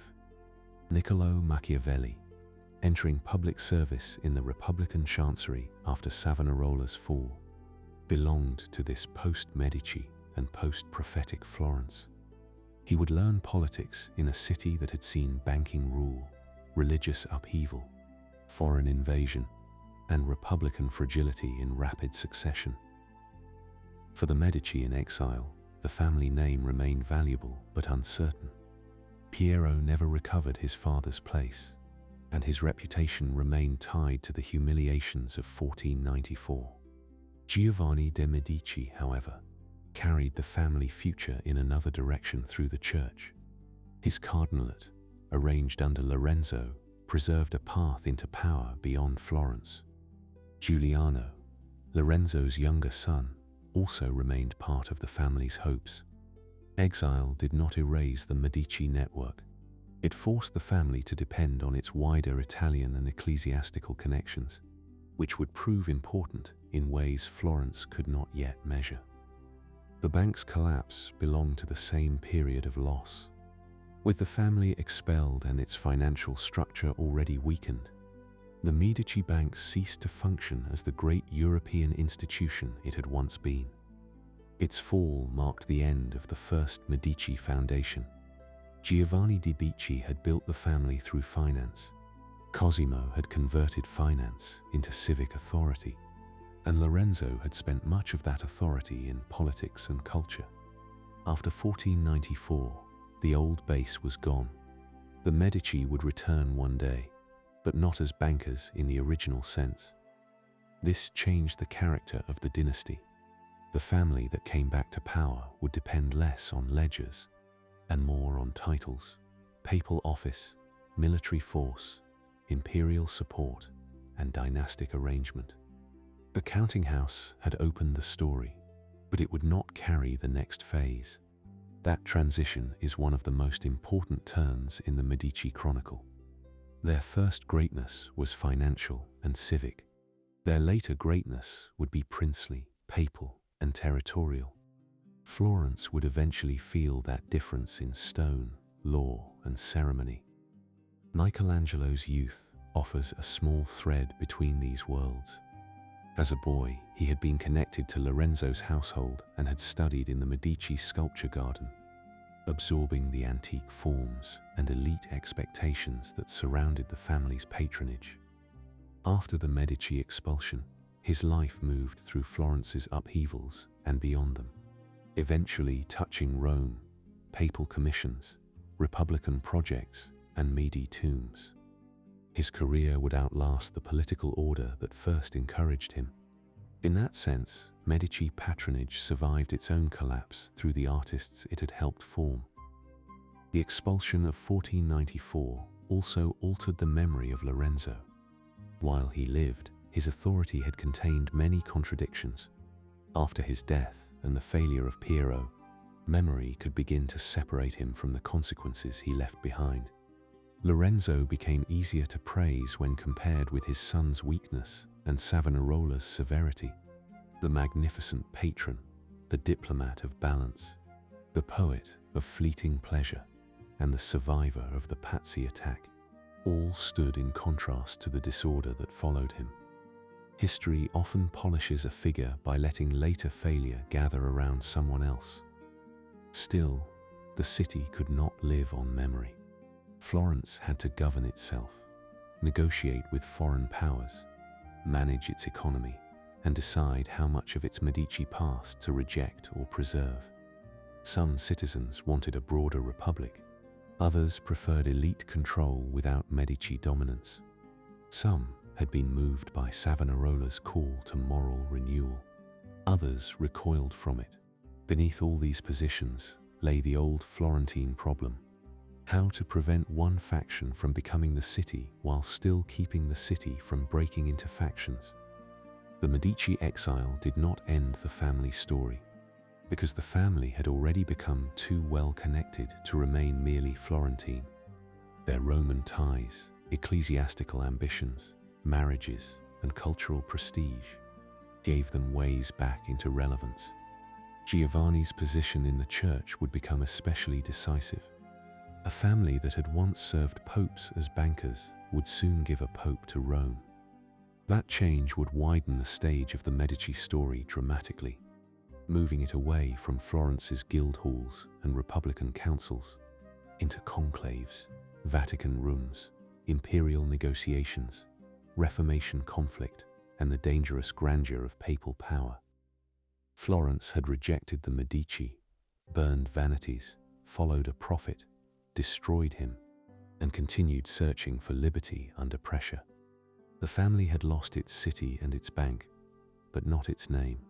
The old foundation had fallen away, and in that loss, a new path began to appear.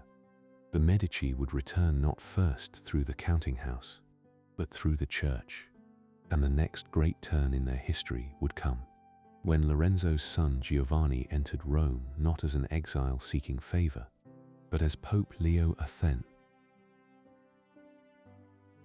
Chapter 8: The Medici Popes and the Widening Stage. Giovanni de' Medici entered the papacy carrying the memory of a family that had lost Florence and the habits of a house that had never stopped thinking in terms of return. He was Lorenzo's son, formed in the world of poets, scholars, cardinals, artists, and careful dynastic preparation, and his path into the church had been arranged before exile changed the family's fortunes. The Medici bank had fallen, the family had been driven from its city, and the Republic had lived through Savonarola's fire and collapse. Yet Giovanni's Cardinals hat gave the family something exile could not take away. It gave them a place inside the institution that still touched every court in Latin Christendom. Rome was not Florence enlarged. It had its own gravity, older, heavier, and more layered than the Republican city on the Arno. Ruined imperial stone, papal ceremony, noble factions, pilgrim routes, clerical offices, foreign ambassadors, banking agents, artists, and petitioners met there in a crowded world of sacred authority and worldly negotiation. A Florentine family could not rule Rome as it had ruled Florence, but it could use Rome to become something no earlier Medici had been. The church offered office, dignity, patronage, and legitimacy on a scale that a counting house could never provide by itself. Giovanni had become a cardinal while still young, and youth in such a position required careful handling. His father's influence had opened the path, but the path itself demanded discipline, alliances, and patience. The Medici exile after 1494 made his ecclesiastical standing even more valuable, because it kept the family present in Italian politics when its Florentine base had broken. A banker's son might be expelled from a city. A cardinal remained a prince of the church, moving through councils, ceremonies, and negotiations that belonged to a wider world.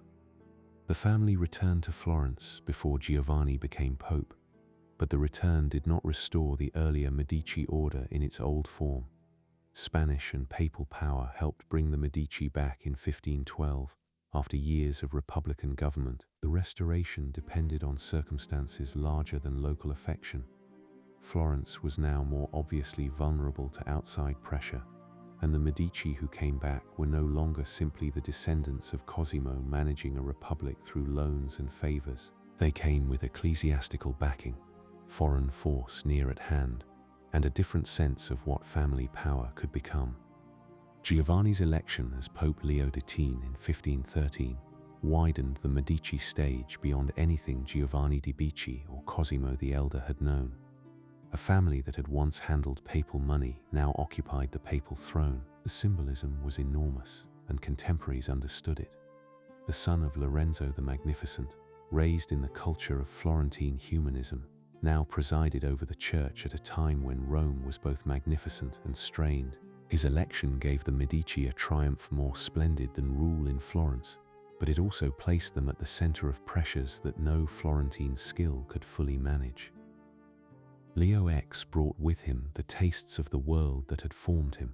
He loved music, poetry, hunting, ceremony, theatrical display, and the arts. Rome under him continued the high Renaissance culture that had flourished under earlier popes, and artists such as Raphael worked within a city eager to clothe papal authority in beauty. The Vatican was not only an administrative center, it was a stage of power, devotion, scholarship, ambition, and visual persuasion.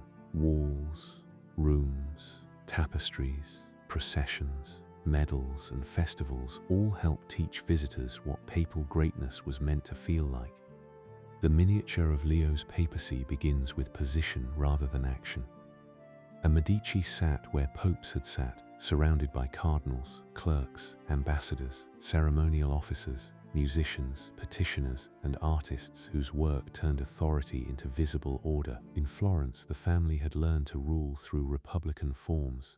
In Rome, Leo inherited forms older and more universal, forms that did not need to pretend they were not forms of rule. The papal court received requests from princes and monasteries, bishops and bankers, cities and relatives, each one bringing some mixture of reverence, need, calculation, and hope.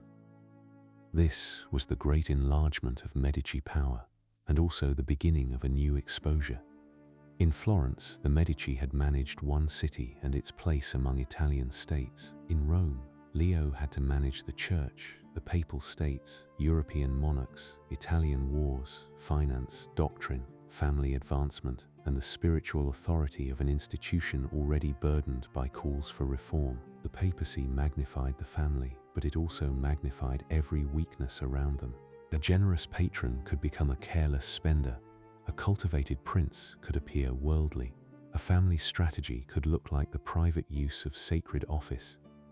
Leo's finances soon became a point of concern. The papal court was expensive, and the artistic and ceremonial culture of Rome required large sums. War, diplomacy, building, pensions, gifts, offices, household expenses, and family ambitions all drew money. The church had many sources of revenue, but it also had many claims upon that revenue, and methods of raising funds could create resentment far from Rome. Indulgences, fees, benefices, and ecclesiastical offices belonged to a long system, but in the early 16th century that system was increasingly open to criticism. The Medici instinct for patronage now operated within an institution where spiritual and financial unease had become dangerous.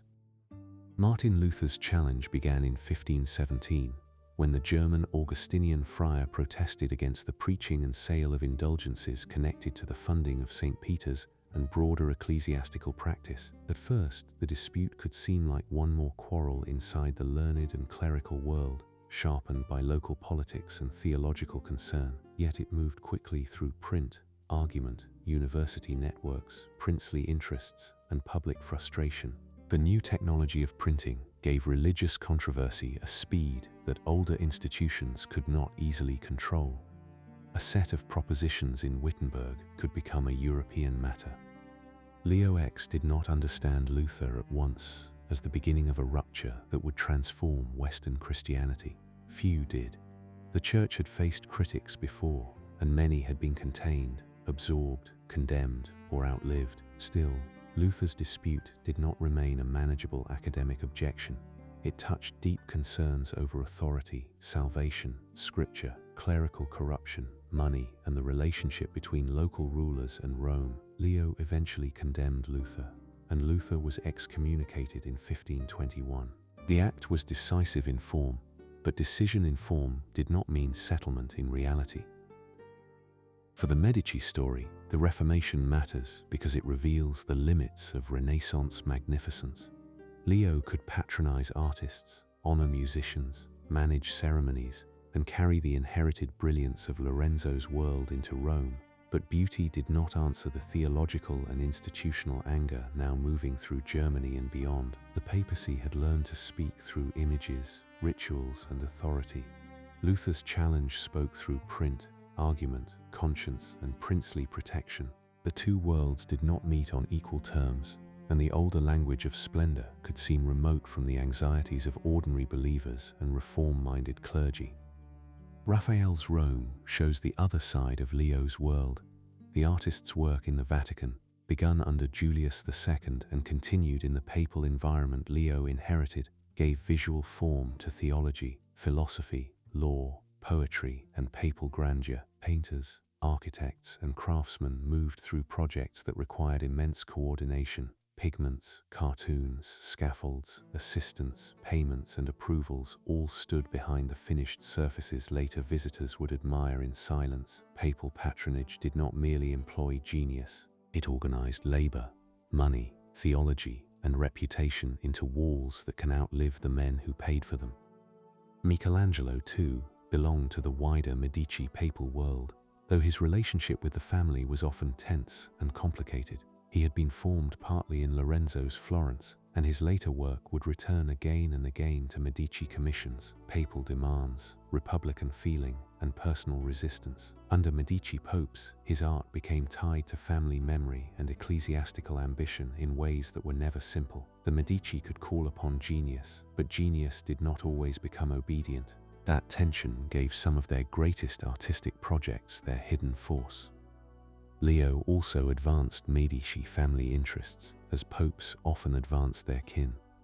The papacy had long been entangled with family strategies, and Leo's behavior was not unusual in kind, though it was costly in scale. His relatives received honors, positions, and opportunities, and the family's Florentine position benefited from papal power. The old Medici habit of turning institutions toward family survival now operated from the highest clerical office in the West. In Florence, this helped secure the restored Medici regime.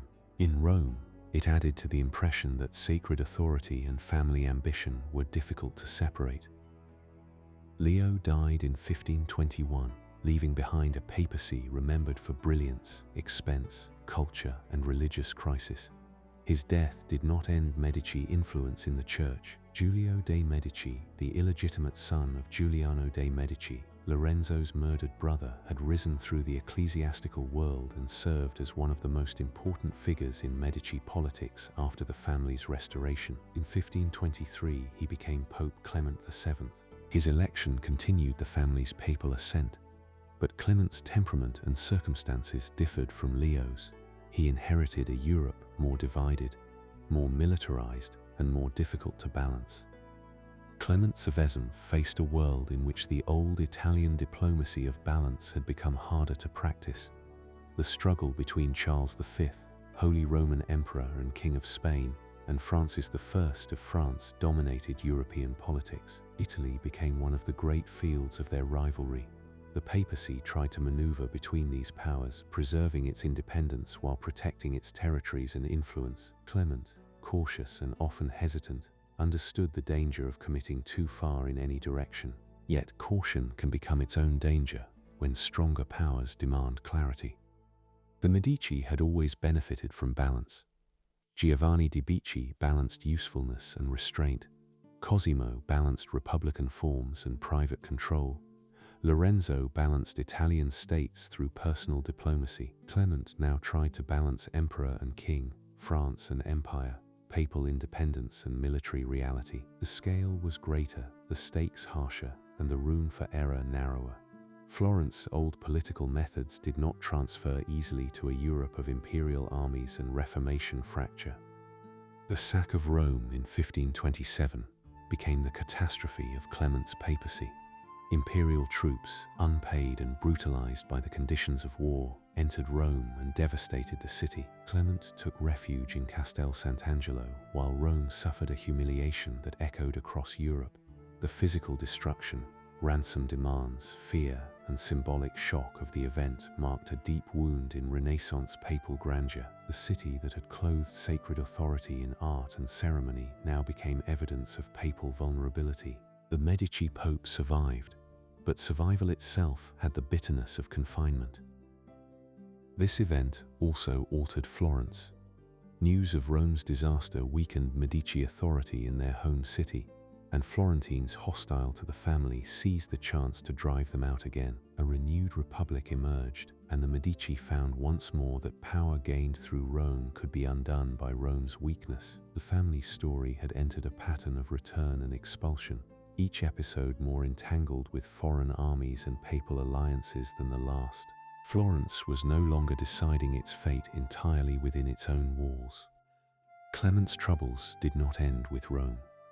The question of Henry VIII's marriage to Catherine of Aragon placed the Pope in a nearly impossible position between English pressure and imperial power. Since Catherine was the aunt of Charles V, Henry wanted an annulment that would allow him to marry Anne Boleyn and secure the succession he desired. Clement delayed, maneuvered, and resisted, shaped by theology, law, politics, and fear of the emperor. The result became one of the great steps toward England's break with Rome. A Medici pope, trying to survive between rulers, found himself connected to another permanent fracture in Western Christianity. Here again, the widening stage exposed the family to forces beyond its original skills. The Medici had learned how to manage Florence through favors, marriages, debts, exiles, commissions, and councils. They had learned how to use Rome for restoration and prestige. But Reformation Germany, imperial armies, French rivalry, and English dynastic crisis belonged to a world where family intelligence could not control the whole field. The papal tiara elevated the Medici more than any Florentine office could have done, yet it also placed their name beside events that no family could master. Clement did eventually work with Charles V after the disaster of Rome, and that alignment helped restore Medici power in Florence. The siege of Florence from 1529 to 1530 brought the Republican experiment to an end under immense pressure. The city resisted, and the resistance had its own dignity. But imperial and papal force proved stronger. When Florence fell, the Medici return was no longer the return of Cosimo in 1434, achieved through civic machinery and local alliances. It was a restoration backed by the great powers of Europe. That difference matters more than any title at first. The old Medici had ruled as first citizens behind republican forms. The restored Medici would move toward open hereditary rule. Alessandro de' Medici, supported by Clement and Charles V, became the figure through whom this new order began to take shape. His position marked the end of an older ambiguity. Florence could still carry memories of its republican past, but the political future was being narrowed toward princely command. The Medici were returning, but the city to which they returned would not be governed in Cosimo's way. Clement died in 1534, burdened by a papacy marked by war, sack, religious division, and difficult compromise. He was not remembered with Leo's festive brilliance, yet his historical weight may have been greater because the crises around him were more consequential. Under Leo, the Medici papacy had displayed Renaissance splendor at its height. Under Clement, it encountered the hard breaking points of the 16th century. Rome sacked, Protestant reform expanding, England turning away, Florence subdued, and Italian independence increasingly constrained by larger monarchies.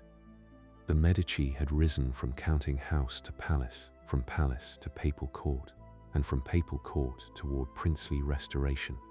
Each rise carried a loss. Banking discipline gave way to political expense, republican subtlety gave way to dynastic ambition. Artistic brilliance became entangled with financial strain and religious revolt.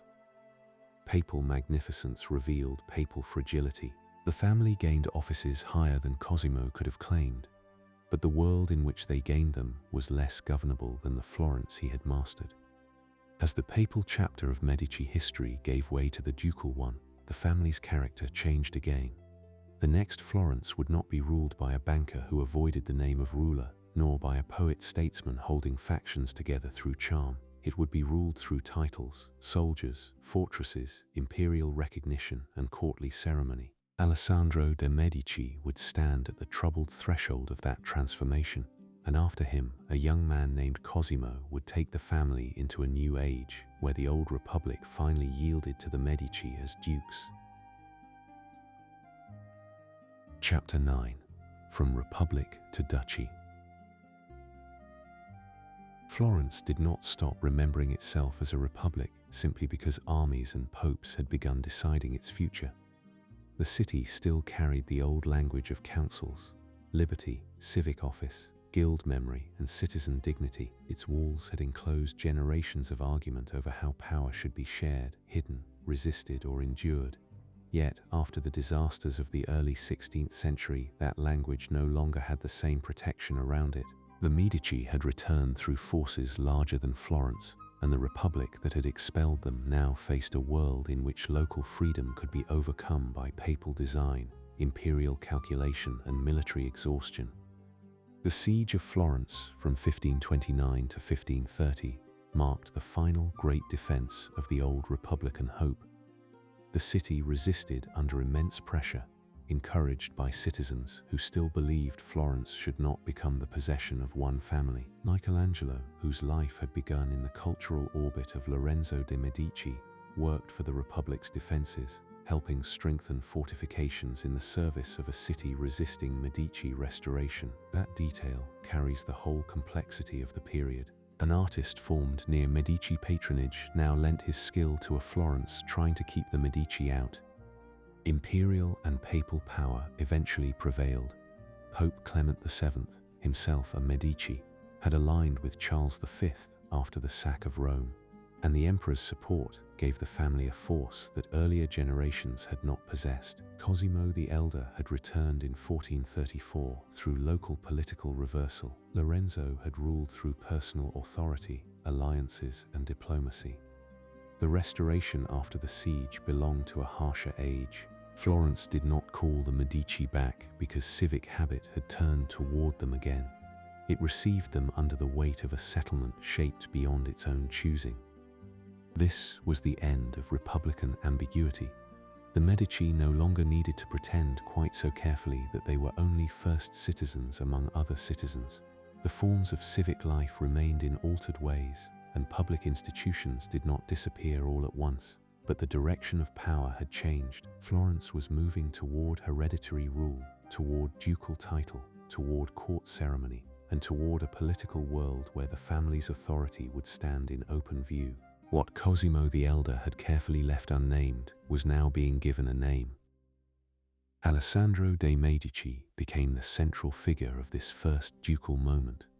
His origins were the subject of uncertainty and rumor, but he was accepted as a Medici and was supported by Clement VII and Charles V. In 1532, he was made Duke of Florence, a title that placed the city under a new kind of political order. The title itself mattered. It told Florence that Medici authority was no longer merely a habit of influence inside a republic. It was a rank recognized by larger powers, held by one man, and intended to pass beyond the old mechanisms of civic rotation. Alessandro's rule was troubled from the beginning because it rested on force, patronage, and external backing more openly than earlier Medici leadership had done. He had supporters, and he had the advantage of imperial recognition, but he did not possess the softer legitimacy built over decades by Giovanni, Cosimo, and Lorenzo. The city had known Medici power before, yet this new ducal form felt different. It carried the memory of siege and defeat. It narrowed the space in which old Republican families could imagine themselves shaping the city's direction. The building of fortresses helped make that change visible. Fortifications could defend a city against external enemies, but in a conquered or subdued city they could also watch the citizens themselves. The Fortezza de Basso, begun under Alessandro, expressed the new political mood in stone and military geometry. It belonged to a world in which the ruler's safety and the city's obedience had become connected problems. Florence had once been managed through loans, friendships, offices, and chapel patronage. Now cannon, garrisons, and walls entered the grammar of rule more plainly. Alessandro's court also marked a change in social atmosphere. The Medici household had always been a political center, but a ducal court gave hierarchy a sharper outline. Access to the ruler, favor at court, military command, and proximity to titled authority began to matter in ways that differed from the older civic habits of Florence. There were still families, factions, and memories of republican distinction, but the pattern around them had shifted. Men who once negotiated influence through councils and kinship networks now had to calculate their place in relation to a duke.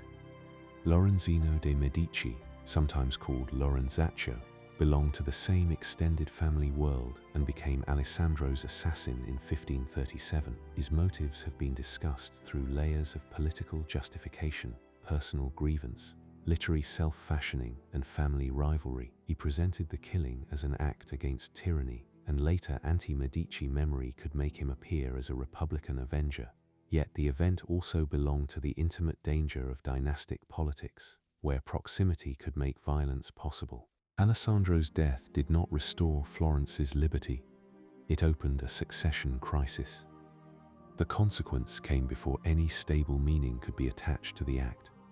Alessandro was dead, Lorenzino fled, and Florence had to decide whether the ducal order would fall with the duke or pass into another Medici hand. Republican hopes stirred, especially among exiles and opponents who believed the sudden removal of Alessandro might loosen the settlement imposed after the siege. But the forces that had created the duchy had not vanished with one man. Imperial interest, Medici allies, local elites who preferred order, and the fear of renewed disorder all shaped what could happen next. The young Cosimo de' Medici, from the junior branch of the family descended from Lorenzo the Elder, was chosen as the new duke. He was only 17, which made him appear manageable to some of the men who supported his elevation. Youth can invite underestimation, and Cosimo benefited from that mistake. Those who expected him to be a pliable figure soon discovered a ruler of unusual patience, intelligence, and will. He inherited a title still uncertain, a city still full of memory, and a political order that needed to be secured before it could be adorned. Cosimo's position was not identical to Alessandro's. He had to prove himself quickly, because exiled Republican opponents and rival claimants still had reason to test him. His youth made the danger immediate. A weak duke might have allowed Florence to slip back into factional struggle or open space for outside manipulation. Instead, Cosimo moved carefully and firmly, surrounding himself with advisors when useful, but refusing to remain their instrument. His rise marks one of the decisive turns in Medici history. The family's princely future found the ruler capable of making it permanent. The Battle of Montemerlo in 1537 confirmed that future, exiled opponents, including figures connected to the old Republican cause, attempted to challenge Cosimo's rule, but the Duke's forces defeated them. The battle was not large by the standards of European war, yet its political meaning for Florence was enormous. The Republican exile hopes suffered a grave defeat, and Cosimo emerged not as a temporary youth placed on a dangerous chair, but as the ruler who had defended his title. After Montemerlo, the duchy became far harder to undo. The aftermath was handled as a lesson in authority.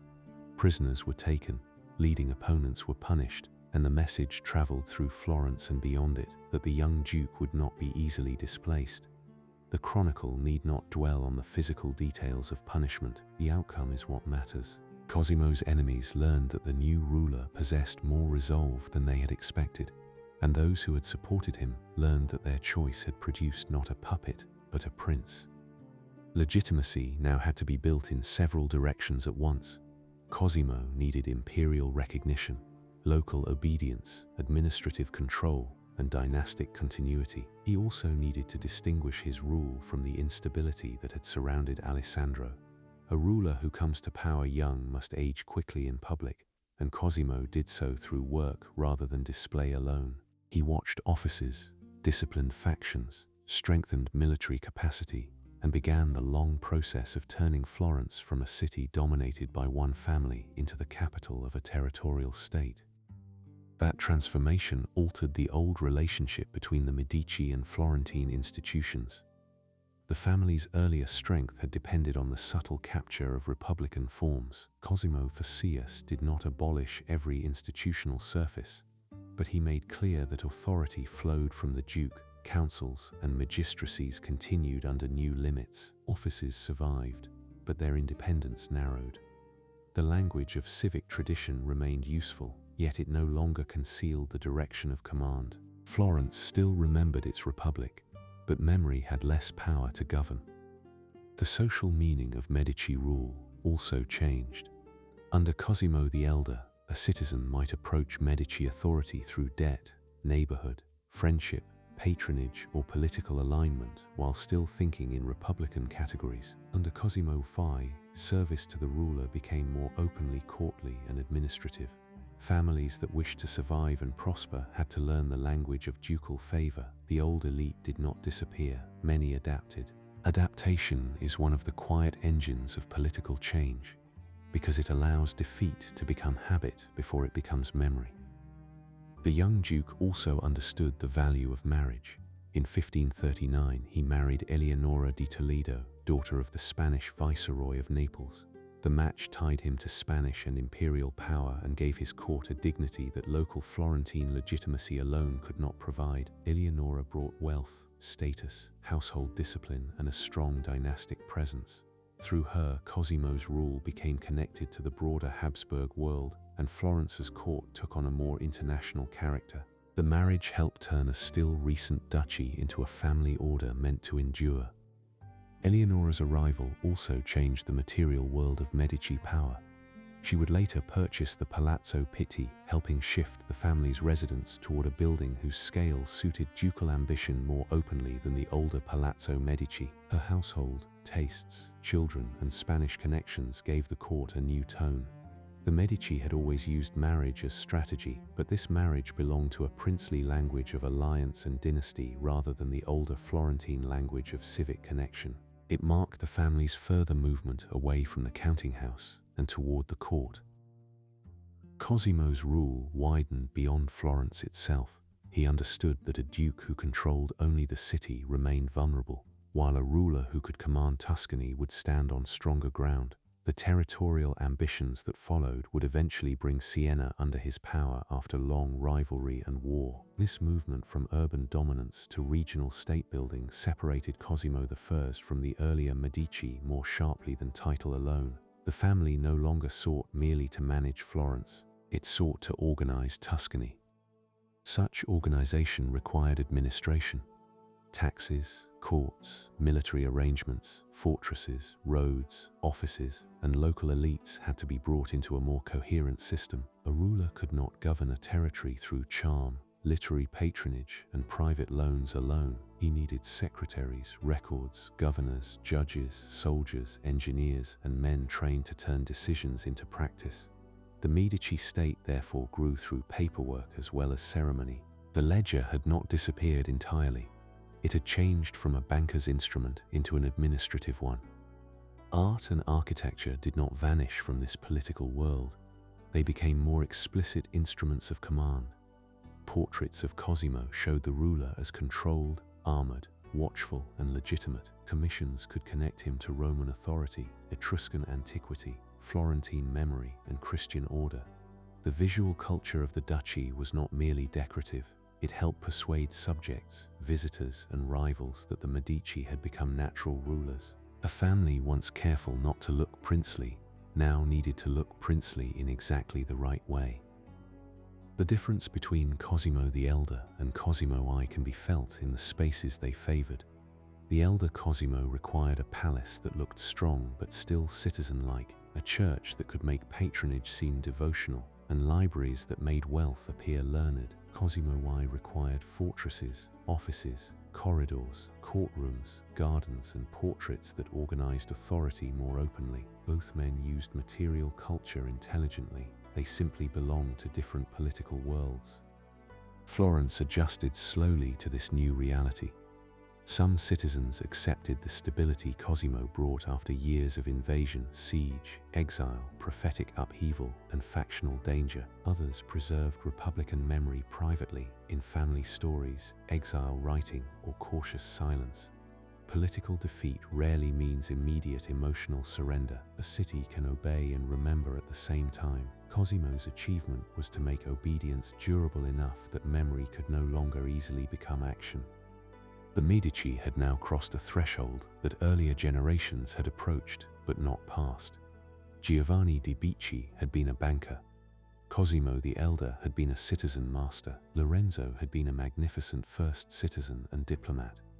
Leo X and Clement VII had raised the family into papal grandeur and crisis. Alessandro had begun the ducal experiment. Cosimo I made it a government. The story of the Medici was no longer only the story of how a family gained influence inside Florence, but of how Florence itself became the center of a Medici state. That state still needed symbols equal to its ambition. It needed buildings where government could be housed, routes where rulers could move unseen or ceremonially displayed, gardens where dynastic leisure became visible, and offices where command could be made orderly. Cosimo would authority a physical map across Florence. The next chapter therefore belongs to stone, corridors, portraits, offices, and the careful architecture of rule, where the Medici learned to make command not only legal and military but visible in the very shape of the city. Chapter 10. Cosimo I and the Architecture of Command. Stone became one of Cosimo I's languages. After Montemorlo had confirmed his authority and the old Republican opposition had been forced into defeat, the young Duke still had to make his rule feel permanent in a city that remembered other forms of power. A title could be granted, a battle could be won, and a rival could be removed. But Florence had learned across centuries to read authority in buildings, streets, churches, palaces, offices, and ceremonial movement. Cosimo understood this. He did not merely govern Florence from above.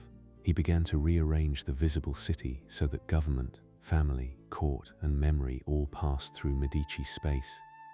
His marriage to Eleonora di Toledo gave this project a deeper dynastic weight. She arrived from the Spanish-ruled world of Naples with wealth, status, and the disciplined bearing of a great aristocratic household. Her presence helped lift the Medici court beyond the older Florentine habits of banker citizens and factional families. She brought connections to the Habsburg world, a substantial dowry, and a public image of fertility, dignity, and order. In court portraits by Agnolo Bronzino, Eleonora appears not as an ornament to Cosimo's rule, but as one of its pillars, composed, richly dressed, and carrying dynastic continuity in the bodies of her children. The Medici court under Cosimo and Eleonora therefore belonged to a different world from the household of Cosimo the Elder. The earlier Medici palace had needed to appear strong but not royal, impressive but not insulting to Republican feeling. Cosimo Affar's court could be more direct. It required ceremony, hierarchy, guards, secretaries, artists, ambassadors, ladies, tutors, musicians, servants, and rooms in which access could be measured carefully. The family that had once hidden rule inside citizenship now learned to display rule without apology. That change did not happen in a single gesture. It settled through residence, marriage, portraiture, building, and habit. Palazzo Vecchio became one of Cosimo's first great instruments. Once the seat of Florence's republican government, it was transformed into a ducal palace, carrying the old civic heart of the city into the service of the new ruler. This was politically exact. Cosimo did not abandon the symbols of the republic. He occupied and reinterpreted them. Rooms were altered, decorated, and reorganized so that the building's earlier meanings could be folded into Medici authority. A visitor entering spaces that had once belonged to communal government now encountered dynastic imagery, court ceremony, and the ruler's household embedded within the city's old political stone. Giorgio Vasari became one of the chief visual and architectural servants of this transformation. Painter, architect, writer, organizer, and loyal Medici client, he understood how art could arrange history around power. His work for Cosimo did not simply flatter the Duke. It helped create a narrative in which Medici rule appeared as the natural completion of Florentine greatness. The past could be gathered, ordered, painted, and made to point toward the present ruler. In this sense, Vasari was not only decorating walls, he was helping Cosimo govern memory. Architecture as controlled movement became one of the quiet themes of the reign. Who could enter a room? Who could approach the Duke? Who could watch a ceremony? Who could pass unseen? And who had to remain outside were all political questions. Government is often imagined as decrees and laws, but in a court city it also lives in thresholds, corridors, staircases, windows, courtyards, and waiting rooms. Cosimo's Florence made that truth visible. Power could be placed in stone so carefully that people moved through its logic without always naming it. The Uffizi began as offices, and the name itself preserves that practical origin. Cosimo commissioned Vasari to design a building that would bring the magistracies and administrative bodies of his state into a more ordered arrangement. This was not the later museum first, though the later museum would become the building's most famous identity. In Cosimo's time, the Uffizi expressed government. Its long, disciplined lines created a passage of authority between Palazzo Vecchio and the river, bringing administration into architectural order. The ruler who had secured the duchy by force now gave bureaucracy a public face. The detail matters because Cosimo was not merely a patron of beautiful buildings. He was a state builder. The conquest and management of territory required records, offices, taxes, legal mechanisms, military oversight, and trained servants. Florence's older civic institutions had not been designed for a Medici territorial state, and Cosimo needed an administrative body that could serve the Duke's will across Tuscany. The Uffizi therefore belonged to the same political world as fortresses and armies, but it spoke with a calmer grammar. It made command look orderly.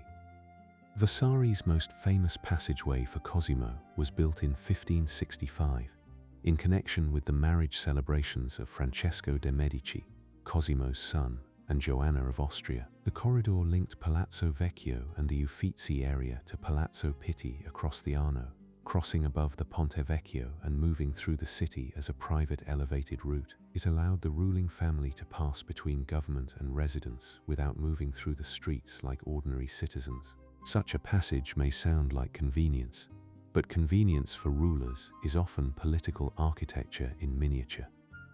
The corridor's route made Medici command feel almost like a line drawn through Florence, from the seat of government, across the administrative offices, over the bridge, past shops and houses, and toward the great palace on the other side of the river. The family could move through the city while remaining separated from it. This separation was not complete withdrawal, it was controlled visibility. The ruler belonged to Florence and stood above it at once.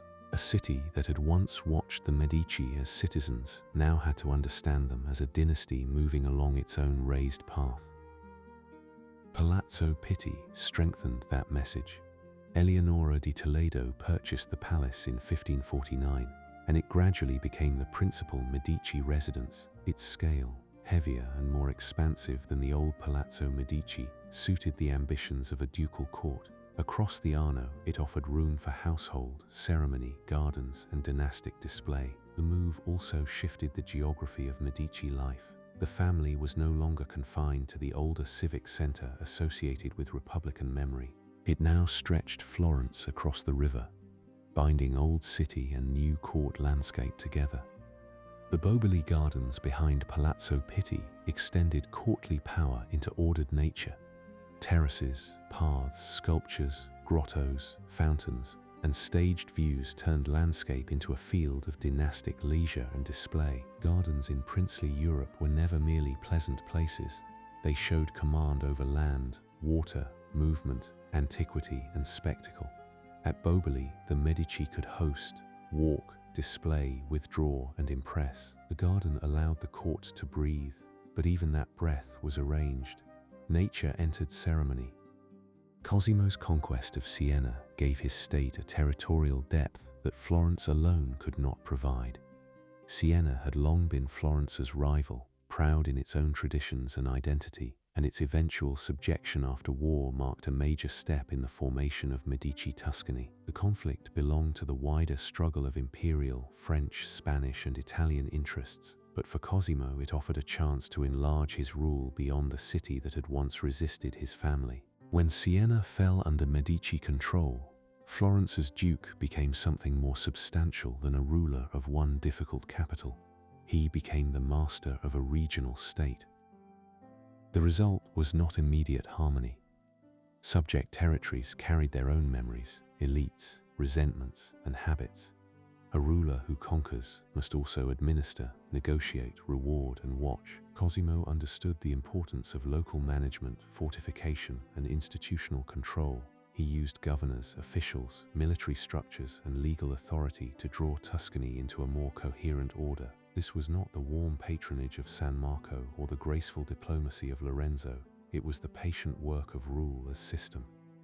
In 1569, Pope Pius V granted Cosimo the title of Grand Duke of Tuscany.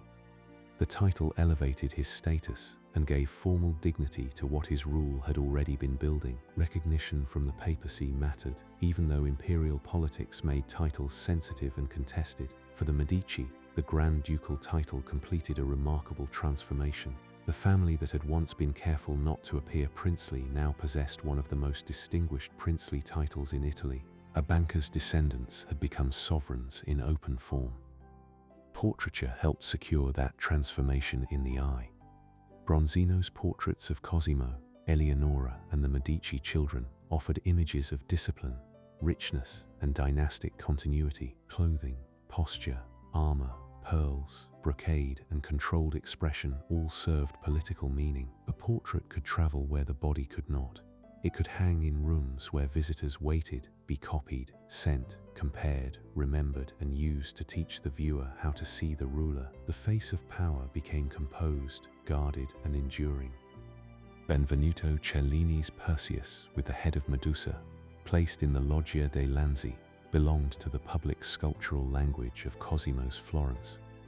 The work had its own artistic daring and mythological force, but in its setting it also spoke to the Duke's authority. Medusa's defeated head could be read through many layers of meaning. including order after danger and victory over enemies. Florence's public spaces had long carried Republican symbols, and Cosimo's commissions entered that symbolic field with care. He did not erase every older image. He added meanings that bent the space toward ducal rule. Vasari's Lives of the Artists also belonged to the Medici world, though in a literary form. By writing the history of Italian art with Florence and Tuscany at its center, and by dedicating his work within the orbit of Medici patronage, Vasari helped shape how later generations would understand the Renaissance itself. His book honored artists, but it also arranged cultural memory in ways favorable to the city and the court that supported him. The Medici were not only collecting works, they were helping organize the story by which those works would be remembered. The court needed heirs, and Cosimo and Eleonora provided them. Their children were raised within a dynastic program that linked Tuscany to European houses, especially through marriages with Habsburg and other elite connections. Francesco, the easiest surviving son, would eventually succeed Cosimo. Isabella, Giovanni, Ferdinando, and other children carried the family's ambitions into ecclesiastical, diplomatic, and marital channels. The household was therefore both family and institution. Births, deaths, marriages, illnesses, and education all carried political consequence. Eleonora's death in 1562, along with the deaths of two of her sons during the same period, marked a private and dynastic blow. The chronicle need only touch such suffering briefly. Her importance remains in the structure she helped build: a courtly household, a link to Spanish power, a stronger dynastic image, and the purchase of the palace that reshaped Medici geography. Cosimo's later life continued beyond her, but the court she had helped form remained part of his reign's identity. Cosimo eventually withdrew some active responsibilities to his son Francesco, though he remained a towering presence. Francesco had different interests and a more inward temperament, drawn to alchemy, natural curiosities, experiments, collecting, and private passions. His world would carry forward Medici patronage in another register, more enclosed and at times more strange. Under Cosimo, however, the central work had already been done. Florence had been turned into the capital of a state, and the Medici had been turned into rulers whose authority could be seen in offices, gardens, bridges, portraits, fortresses, and titles. The transformation was not without cost. Republican liberty had narrowed into memory. Former rivals had become subjects or exiles. Cities such as Siena had been drawn under Florentine Medici rule. The court created splendor, but it also required taxation, obedience, and hierarchy. Cosimo's achievement was therefore not a soft Renaissance dream. It was a disciplined construction of state power, supported by art but not reducible to art. The beauty of his Florence often served command. Yet this is why his reign matters so deeply to the Medici story. Without Cosimo the Ras, the family might have remained a brilliant but unstable force that rose, fell, returned, and depended too heavily on papal accident or personal genius. He gave them institutional durability. The Medici became Grand Dukes, and Tuscany became their political body. The city that had once allowed them to rule without naming rule now lived under a name, a title, a court, and an architecture of command. From that position, the family could move outward again. Its daughters and relatives could enter European dynasties. Its cardinals could influence Rome. Its court could host artists, scientists, ambassadors, and scholars. Its name could attach itself not only to Florence, but to France, to royal marriages, to scientific discoveries, and to the wider theater of European politics. The Medici had learned to make power visible in stone. Beyond Tuscany, they would learn how far a family name could travel through queens, regents, cardinals, and stars. Chapter 11. Queens, cardinals, and the European Medici dynasty allowed the Medici name to travel farther than Florence could travel by itself. A family that had begun in account books and risen through churches, councils, palaces, papal rooms, fortresses, and ducal titles now entered the royal houses of Europe through marriage. The movement was not accidental. Marriage had always mattered to the Medici. from Piccarda Buri and Contessina de' Bardi to Clarice Orsini and Eleonora di Toledo, but by the 16th century these marriages no longer served only Florentine stability. They carried the family into the courts of France, into the politics of monarchy, and into a world where the Medici name would be spoken in languages and quarrels far from the Arno. Catherine de' Medici was the most consequential of these European figures. Born in Florence in 1519, she belonged to a line marked by both privilege and instability. Her father was Lorenzo de' Medici, Duke of Urbino, and her mother was Madeleine de la Tour d'Auvergne, linking her to French noble blood. Both parents died when she was still an infant, leaving Catherine as a dynastic child whose value lay in the alliances others could build through her. She grew up amid the unsettled politics of Medici Florence, papal family strategy, and the great powers that watched Italy with hungry interest. Her life began not in secure magnificence, but in usefulness to other people's designs. Marriage carried her to France. In 1533, Catherine was married to Henry, the second son of King Francis I, in a union arranged with the support of Pope Clement VII, himself a Medici. The match joined the Florentine papal family to the French crown, though at first Catherine's position at court was not commanding. She was young, foreign, and not yet the mother of heirs. The French court had its own hierarchy, its own noble houses, its own pleasures and rivalries, and Catherine entered it as a girl whose name was valuable, but whose personal authority had still to be made. Her early years in France required patience. Henry's attachment to Diane de Poitiers gave Catherine a painful and politically delicate position, because the king's favorite could occupy emotional and symbolic space that the wife could not easily challenge. Catherine's long delay in producing children also exposed her to anxiety, since queens were judged by dynastic result before almost anything else. In a royal household, fertility was not private. It was a matter of succession, factional hope, foreign alliance, and national stability. Catherine's body became part of the state's future before she had much power over the state itself. When children finally came, Catherine's importance changed.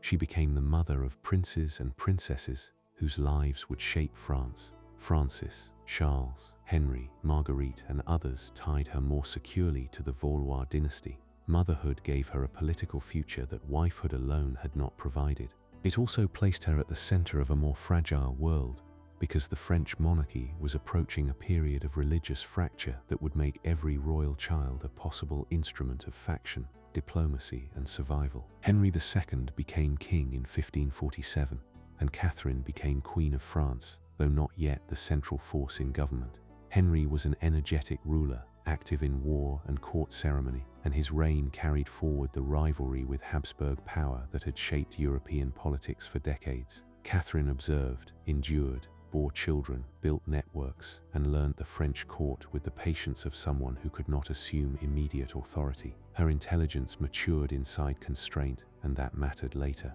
Power sometimes arrives suddenly, but the capacity to use it is often formed in years when it cannot yet be used openly. Henry's death in 1559 changed Catherine's life.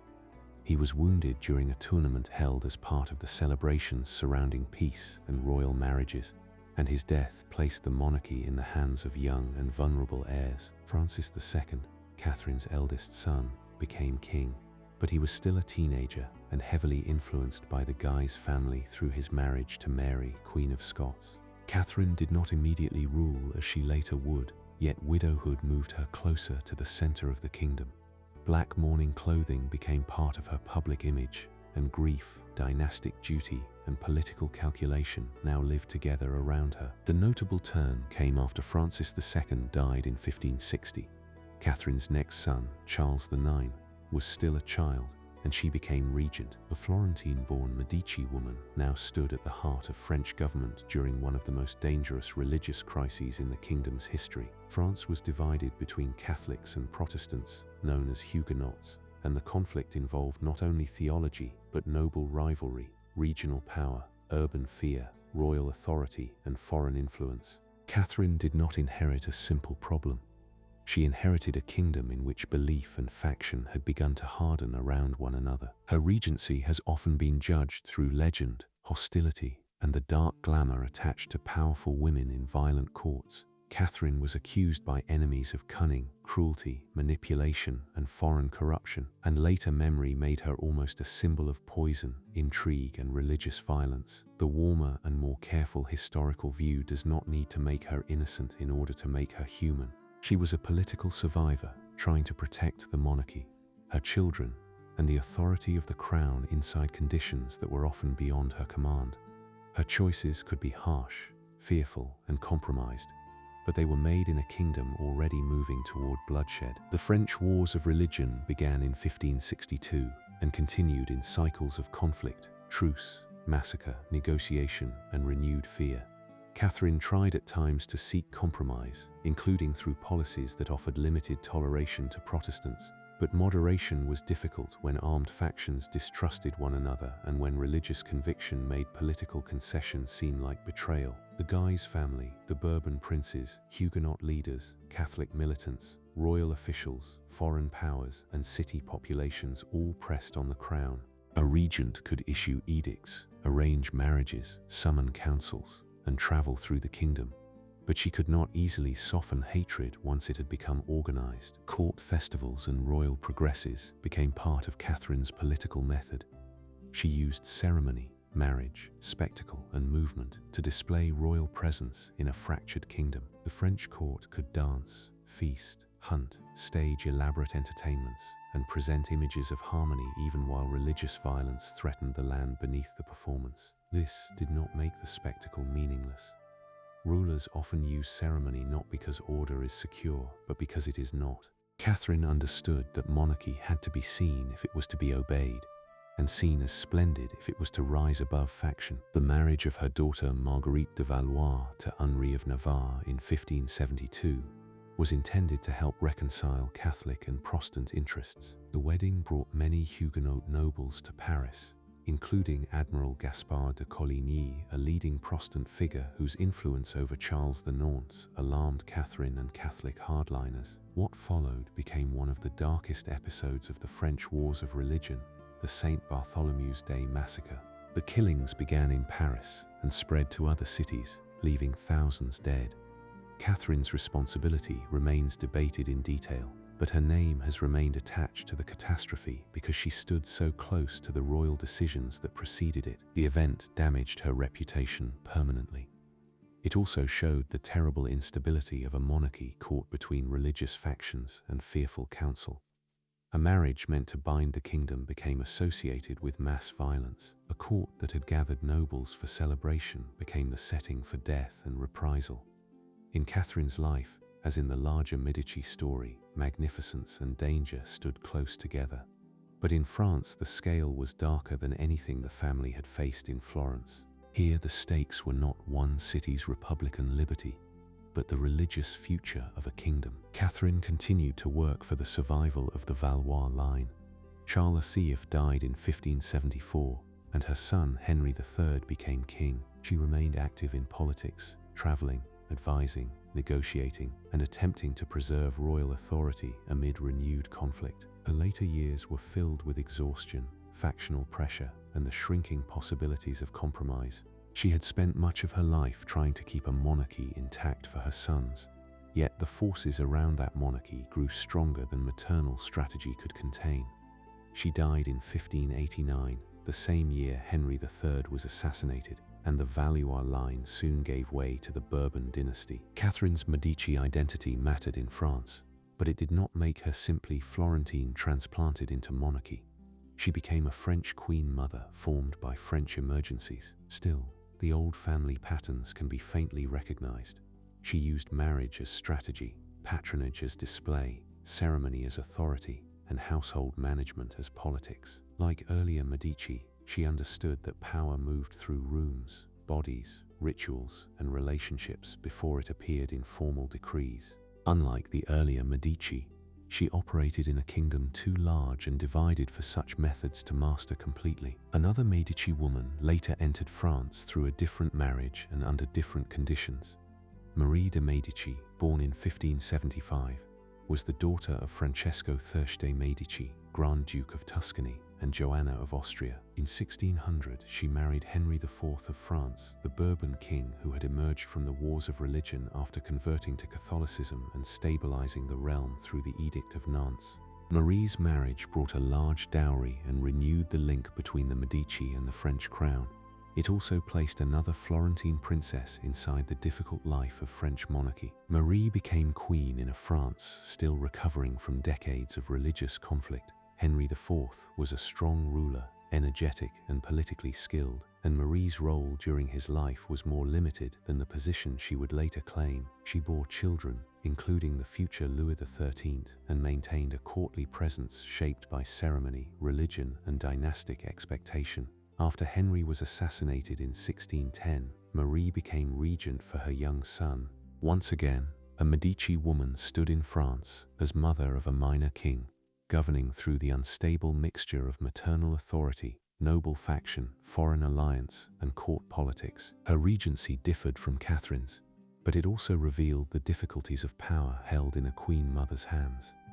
Marie relied on favorites, especially Concino Concini and Leonora Dori, whose influence stirred resentment among French nobles. Her policies leaned toward alliance with Spain through marriage diplomacy, including the marriages connecting her children to the Spanish Habsburgs. Noble opposition, court intrigue, and her son's eventual assertion of authority weakened her position. In 1617, Concini was killed on Louis XIII's orders, and Marie's political power sharply declined. Marie's cultural patronage left a strong mark, especially through the Luxembourg Palace in Paris and the great cycle of paintings by Peter Paul Rubens celebrating her life. These works transformed dynastic experience into mythological and allegorical grandeur, presenting her marriage, regency, and reconciliation with royal authority in elevated visual language. The Medici habit of turning family history into art had traveled to France with her. In Florence, chapels and palaces had taught citizens how to remember the family. In Paris, painting and palace architecture performed a similar work for a queen whose politics had been troubled. Through Catherine and Marie, the Medici name entered French memory in two different tones. Catherine's name became attached to regency under religious war, suspicion, and the violence of a fractured kingdom. Marie's name became attached to regency, court faction, palace building, and the visual magnificence of royal self-presentation. Neither woman can be understood merely as an ornament sent from Tuscany. Each lived inside the hard structures of monarchy, where marriage made women valuable, motherhood made them powerful, and widowhood could make them dangerous to the men who wished to govern around them. While the French Medici moved through monarchy, the Tuscan Medici continued shaping court life in Florence. Francesco III, Cosimo III's son and successor, ruled with a more private and experimental temperament than his father. He was drawn to alchemy, natural philosophy, rare materials, and the collection of curiosities. The Studiolo in Palazzo Vecchio, associated with Francesco and designed with the help of Vasari and others, expressed this inward taste for hidden knowledge, precious objects, and the classification of nature and art. It was a small chamber, but it contained a world of princely curiosity. Ferdinando I, Francesco's brother, brought a different energy when he became Grand Duke in 1587. He had been a cardinal before leaving the church's higher ranks to rule Tuscany, another reminder of the family's constant movement between ecclesiastical and secular power. His reign strengthened administration, commerce, and maritime ambition, including attention to Livorno as a port. Under Ferdinando, Tuscany sought a broader economic and diplomatic life, and the Medici court remained a place where art, science, ceremony, and policy met. The dynasty had become less explosive than in the age of Lorenzo or Clement VII, but it still mattered. Scientific patronage became one of the family's later forms of prestige. Galileo Galilei, born in Pisa in 1564, entered a world where learning still depended heavily on patrons, appointments, dedications, and courtly protection. When he turned his telescope toward the heavens in 1609 and 1610, he saw mountains on the moon, countless stars, and 4 moons orbiting Jupiter. He named those moons the Medician stars in honor of Cosimo II de' Medici and the ruling family of Tuscany. The dedication was not a decorative afterthought. It was a calculated act of patronage seeking. using discovery itself as a gift. The naming of the Medicean stars shows how far the family's symbolic reach had traveled. Giovanni di Bicci had handled papal accounts. Cosimo the Elder had built libraries and chapels. Lorenzo had gathered poets and painters.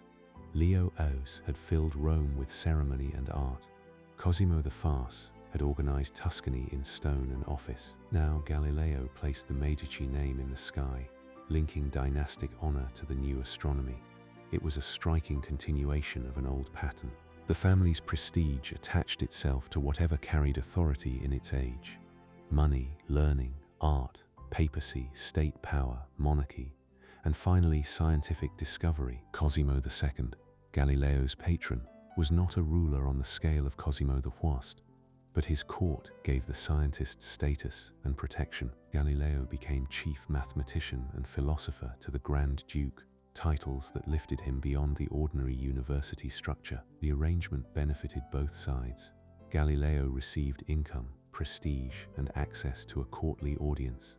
The Medici received association with knowledge that seemed new, difficult, and wondrous. Patronage in this case did not produce a chapel or a painting. It produced a public relationship between a dynasty and a changed understanding of the heavens. Yet scientific patronage also carried risk, as Galileo's later conflict with church authorities would show. The Medici could honor him, but they could not fully shield him from every theological and institutional pressure surrounding the Copernican question. Once again, patronage had limits. It could elevate, support, and adorn. It could not always protect the thing it helped bring into view. This had been true of art, politics, and religion across the family story, and it remained true in science. The European Medici were therefore not one single story after Cosimo I, but several overlapping ones. In France, Medici women governed as queen mothers under the pressures of monarchy and faction. In Rome, Medici cardinals and papal memories continued to link the family to ecclesiastical power. In Tuscany, Grand Dukes managed a state whose early force gradually softened into court routine. In the world of learning, the family name appeared beside experiments, collections, instruments, and the telescopic discoveries of Galileo. The dynasty had widened, but widening also dispersed its energy. The old Florentine intensity was harder to sustain across so many forms. A banking family can concentrate itself in a counting house. A first citizen can concentrate power inside a city. A duke can concentrate authority inside a state. But a dynasty spread through queens, cardinals, marriages, palaces, courts, scientific dedications, and European diplomacy becomes more difficult to hold in one clear image. The Medici name remained famous, but fame itself changed. It became less a direct instrument of rule and more an inheritance carried by objects, stories, buildings, and associations. Still, the family's gift for memory endured. Catherine's black clothing, Marie's painted cycle, Galileo's Medicean stars, the Pitti Palace, the Uffizi, the Boboli Gardens, the chapels of San Lorenzo, the portraits of Bronzino, and the manuscripts and statues collected across generations all belong to the same long habit. The Medici made power visible, then left visibility behind when power moved elsewhere. Their political strength rose and weakened, but the things around that strength remained unusually durable. By the 17th century, Tuscany was no longer the restless Florence of Cosimo the Elder or Lorenzo. It was a courtly Grand Duchy, respected but not commanding the center of European affairs. Larger monarchies, global trade, Atlantic empires, religious settlements, and new military systems had shifted the balance of power away from the city-states and courts that had defined the earlier Renaissance. The Medici still ruled, still collected, still married, still patronized, but the family was entering a slower age. The energy that had once turned money into Republican power and Republican power into Renaissance brilliance now settled into ceremony, preservation, and memory. That slower age would produce its own final significance. Dynasties often end not in one dramatic fall, but in thinning lines, fewer heirs, cautious marriages, aging courts, and rooms filled with objects whose makers and first owners are long gone. The Medici had sent queens to France and attached their name to stars, but their ruling house in Tuscany would eventually narrow toward its last representatives. Among them would stand Anna Maria Luisa de' Medici, whose importance came not from conquest, papacy, or marriage into a foreign crown, but from a decision about inheritance.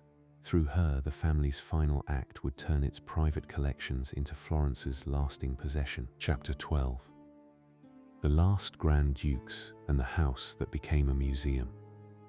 The Medici Grand Duchy entered its later age with many of the outward forms of power still intact. There were palaces, ceremonies, ambassadors, marriages, chapels, guards, titles, galleries, gardens, and the old weight of a name that had crossed from banking into papacy, monarchy, science, and state rule. Yet Tuscany no longer stood at the nervous center of Italian politics in the way Florence had done during the lives of Cosimo the Elder, Lorenzo the Magnificent, and Cosimo III.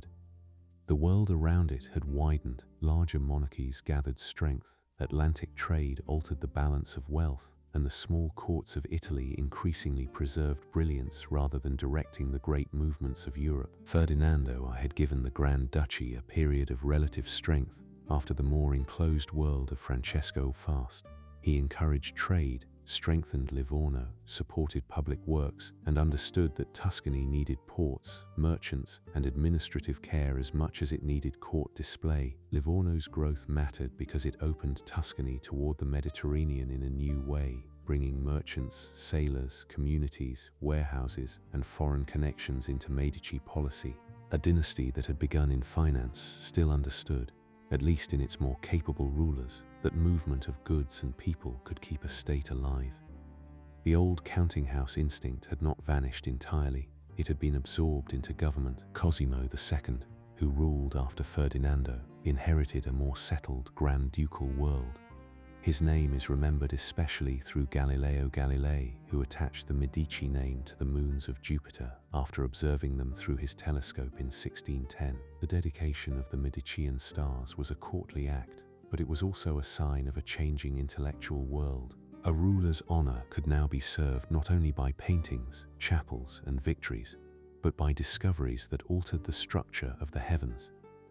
In this later Medici court, patronage still worked as it had for centuries. A gifted man needed protection, and a ruling house desired association with greatness. Galileo's relationship with the Medici shows both the power and the limits of patronage. Cosimo II made him chief mathematician and philosopher, and the title gave Galileo prestige beyond ordinary academic life. Instruments, books, letters, demonstrations, and courtly conversations carried his discoveries through elite society. Yet the Grand Duke's favor could not remove every danger surrounding new knowledge. Galileo's later conflict with church authority over Copernican ideas would unfold in a world where theology, reputation, natural philosophy, and institutional caution pressed against one another. The Medici could lift him, but they could not make the age easy for him. Scientific objects became part of the dynasty's later identity. Telescopes, globes, mathematical instruments, specimens, maps, automata, and curiosities entered collections that treated knowledge as something to be gathered, arranged, and displayed. The Medici court had always liked the visible proof of refinement. In earlier centuries, that proof had been a chapel, a manuscript, a bronze statue, or a palace facade. In the 17th century, it could also be a lens, a compass, a celestial globe, or a cabinet of natural wonders. Power was still being translated into objects that could be shown. This is one of the gentler forms of dynastic decline. A ruling house may become less politically forceful while becoming more curatorial.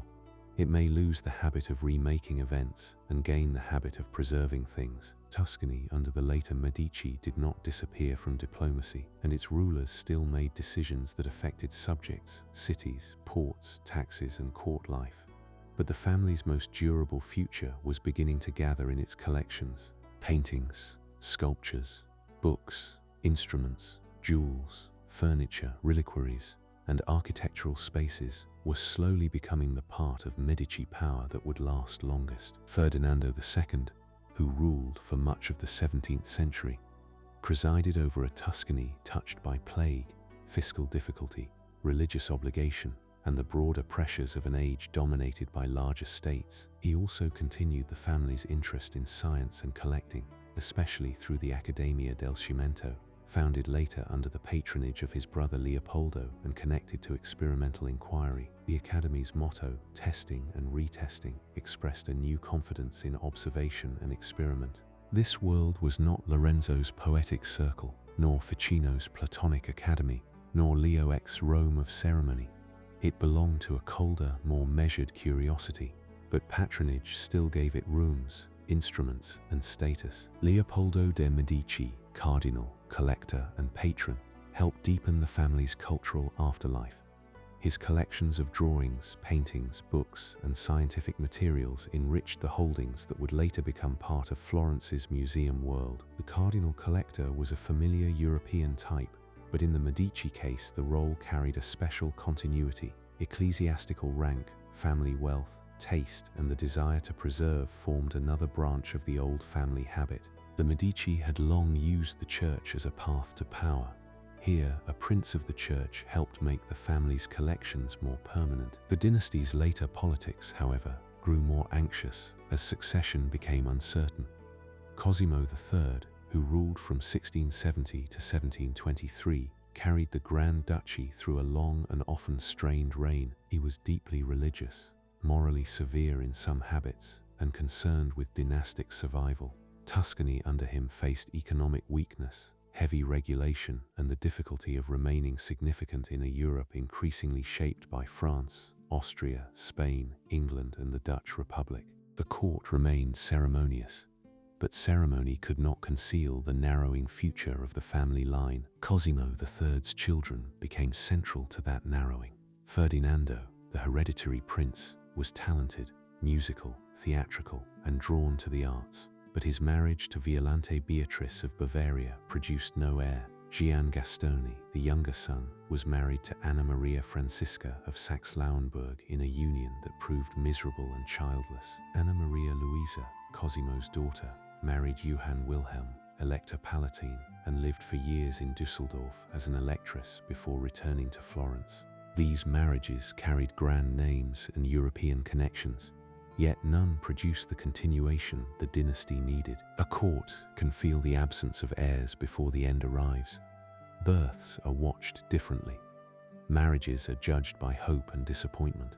Diplomats begin to calculate succession as much as alliance. Servants, courtiers, relatives, foreign powers, and religious advisors all understand that a ruling house without children has entered a fragile season. The Medici had survived exile, conspiracy, assassination, papal crisis, ducal transition, and republican resistance. In the end, biology and diplomacy brought a quieter danger.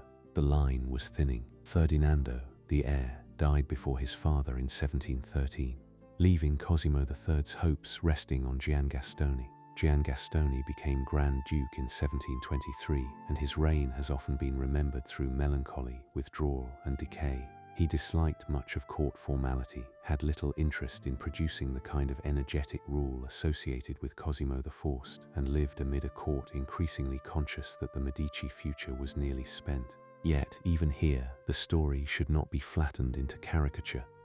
A weakened ruler still governed through ministers, institutions, habits, and inherited structures. Tuscany did not cease to exist because its dynasty had lost vigor. Giangastone also eased some of the moral severity associated with his father's reign. Restrictions softened, the atmosphere of court life changed, and some subjects may have felt relief from the previous Grand Duke's heavy religious discipline, but the central fact remains succession.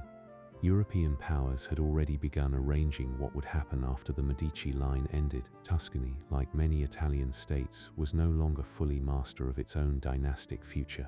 The question of who would rule after Giangastone belonged to continental diplomacy as much as to Florence. Anna Maria Luisa de' Medici stood near the end of this long family story with a different kind of power. She did not rule Tuscany as Grand Duke. She did not command armies, occupy the papacy, govern France as regent, or build a state as Cosimo I had done. Her importance came through inheritance, memory, and a legal act whose consequences still shape Florence. After the death of her husband, she returned from Düsseldorf to her native city, bringing with her the experience of a European court and the consciousness of being one of the last Medici. She lived among the remnants of a dynasty that had filled Florence with its marks. San Lorenzo held family tombs and sacred memory. Palazzo Pitti carried grand ducal residence and court life.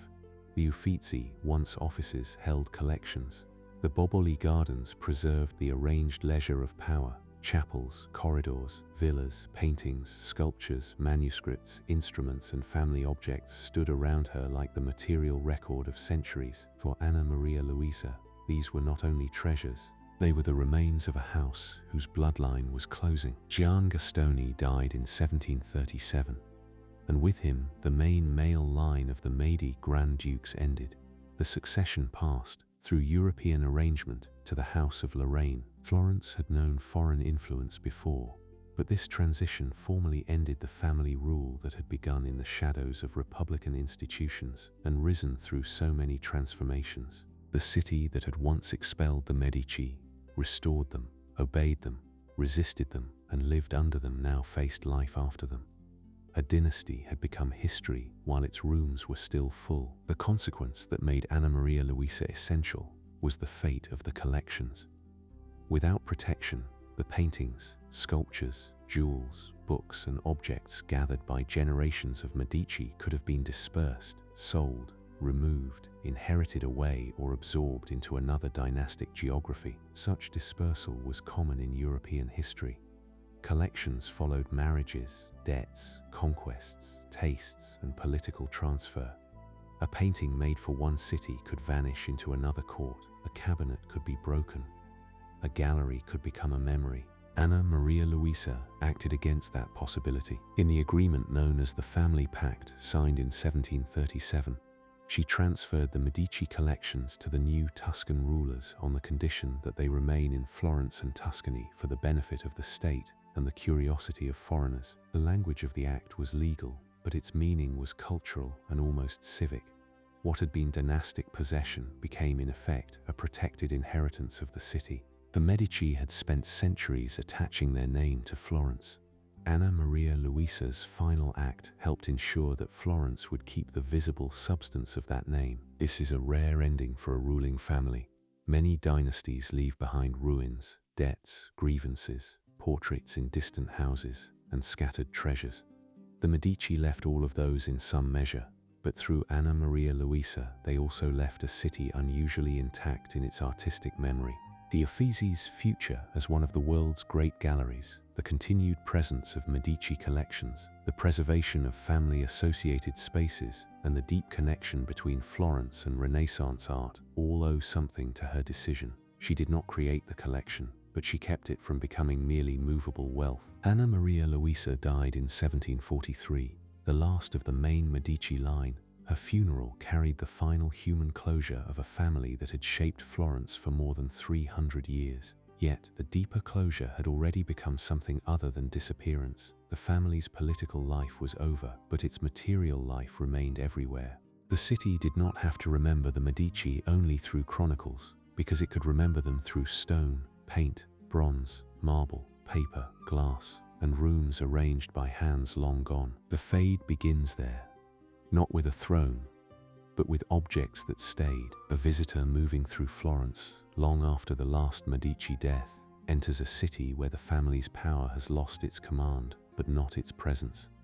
The old palace on the Via Larga still carries the memory of citizen wealth made architectural. San Lorenzo still gathers the family's sacred ambition into chapels and tombs. San Marco still holds the trace of a patronage that joined prayer, scholarship, and politics beneath one roof. Across the Arno, Palazzo Pitti and the Boboli Gardens preserve the larger scale of the Grand Ducal age, when the family no longer needed to hide its rank behind republican manners. The Uffizi holds another transformation. It began as offices for government, a disciplined structure for Cosimo III's state, and later became the gallery through which the family's collected world could pass into public memory. The shift is gentle but immense. Rooms once tied to administration and dynastic possession became rooms of looking.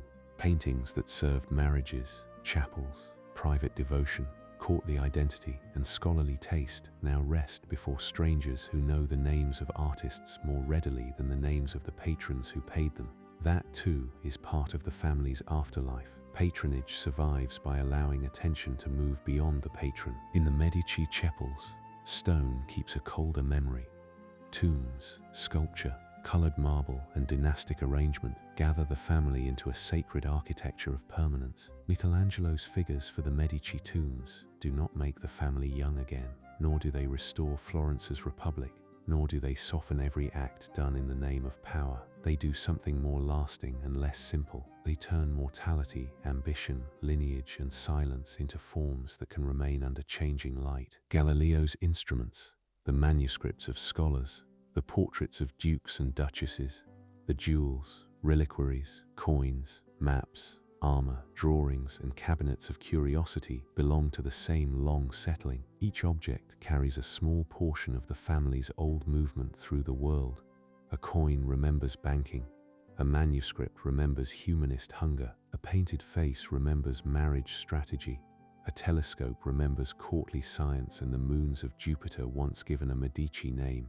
A corridor remembers the wish of rulers to move through their city without being swallowed by it. The Medici were never only generous patrons, and they were never only calculating rulers. They were both, and more than both. Bankers, citizens, exiles, fathers, daughters, popes, dukes, queens, collectors, believers, skeptics, managers of debt, makers of alliances, and guardians of their own memory. Their story does not need to be purified in order to matter. Its power lies partly in the mixture.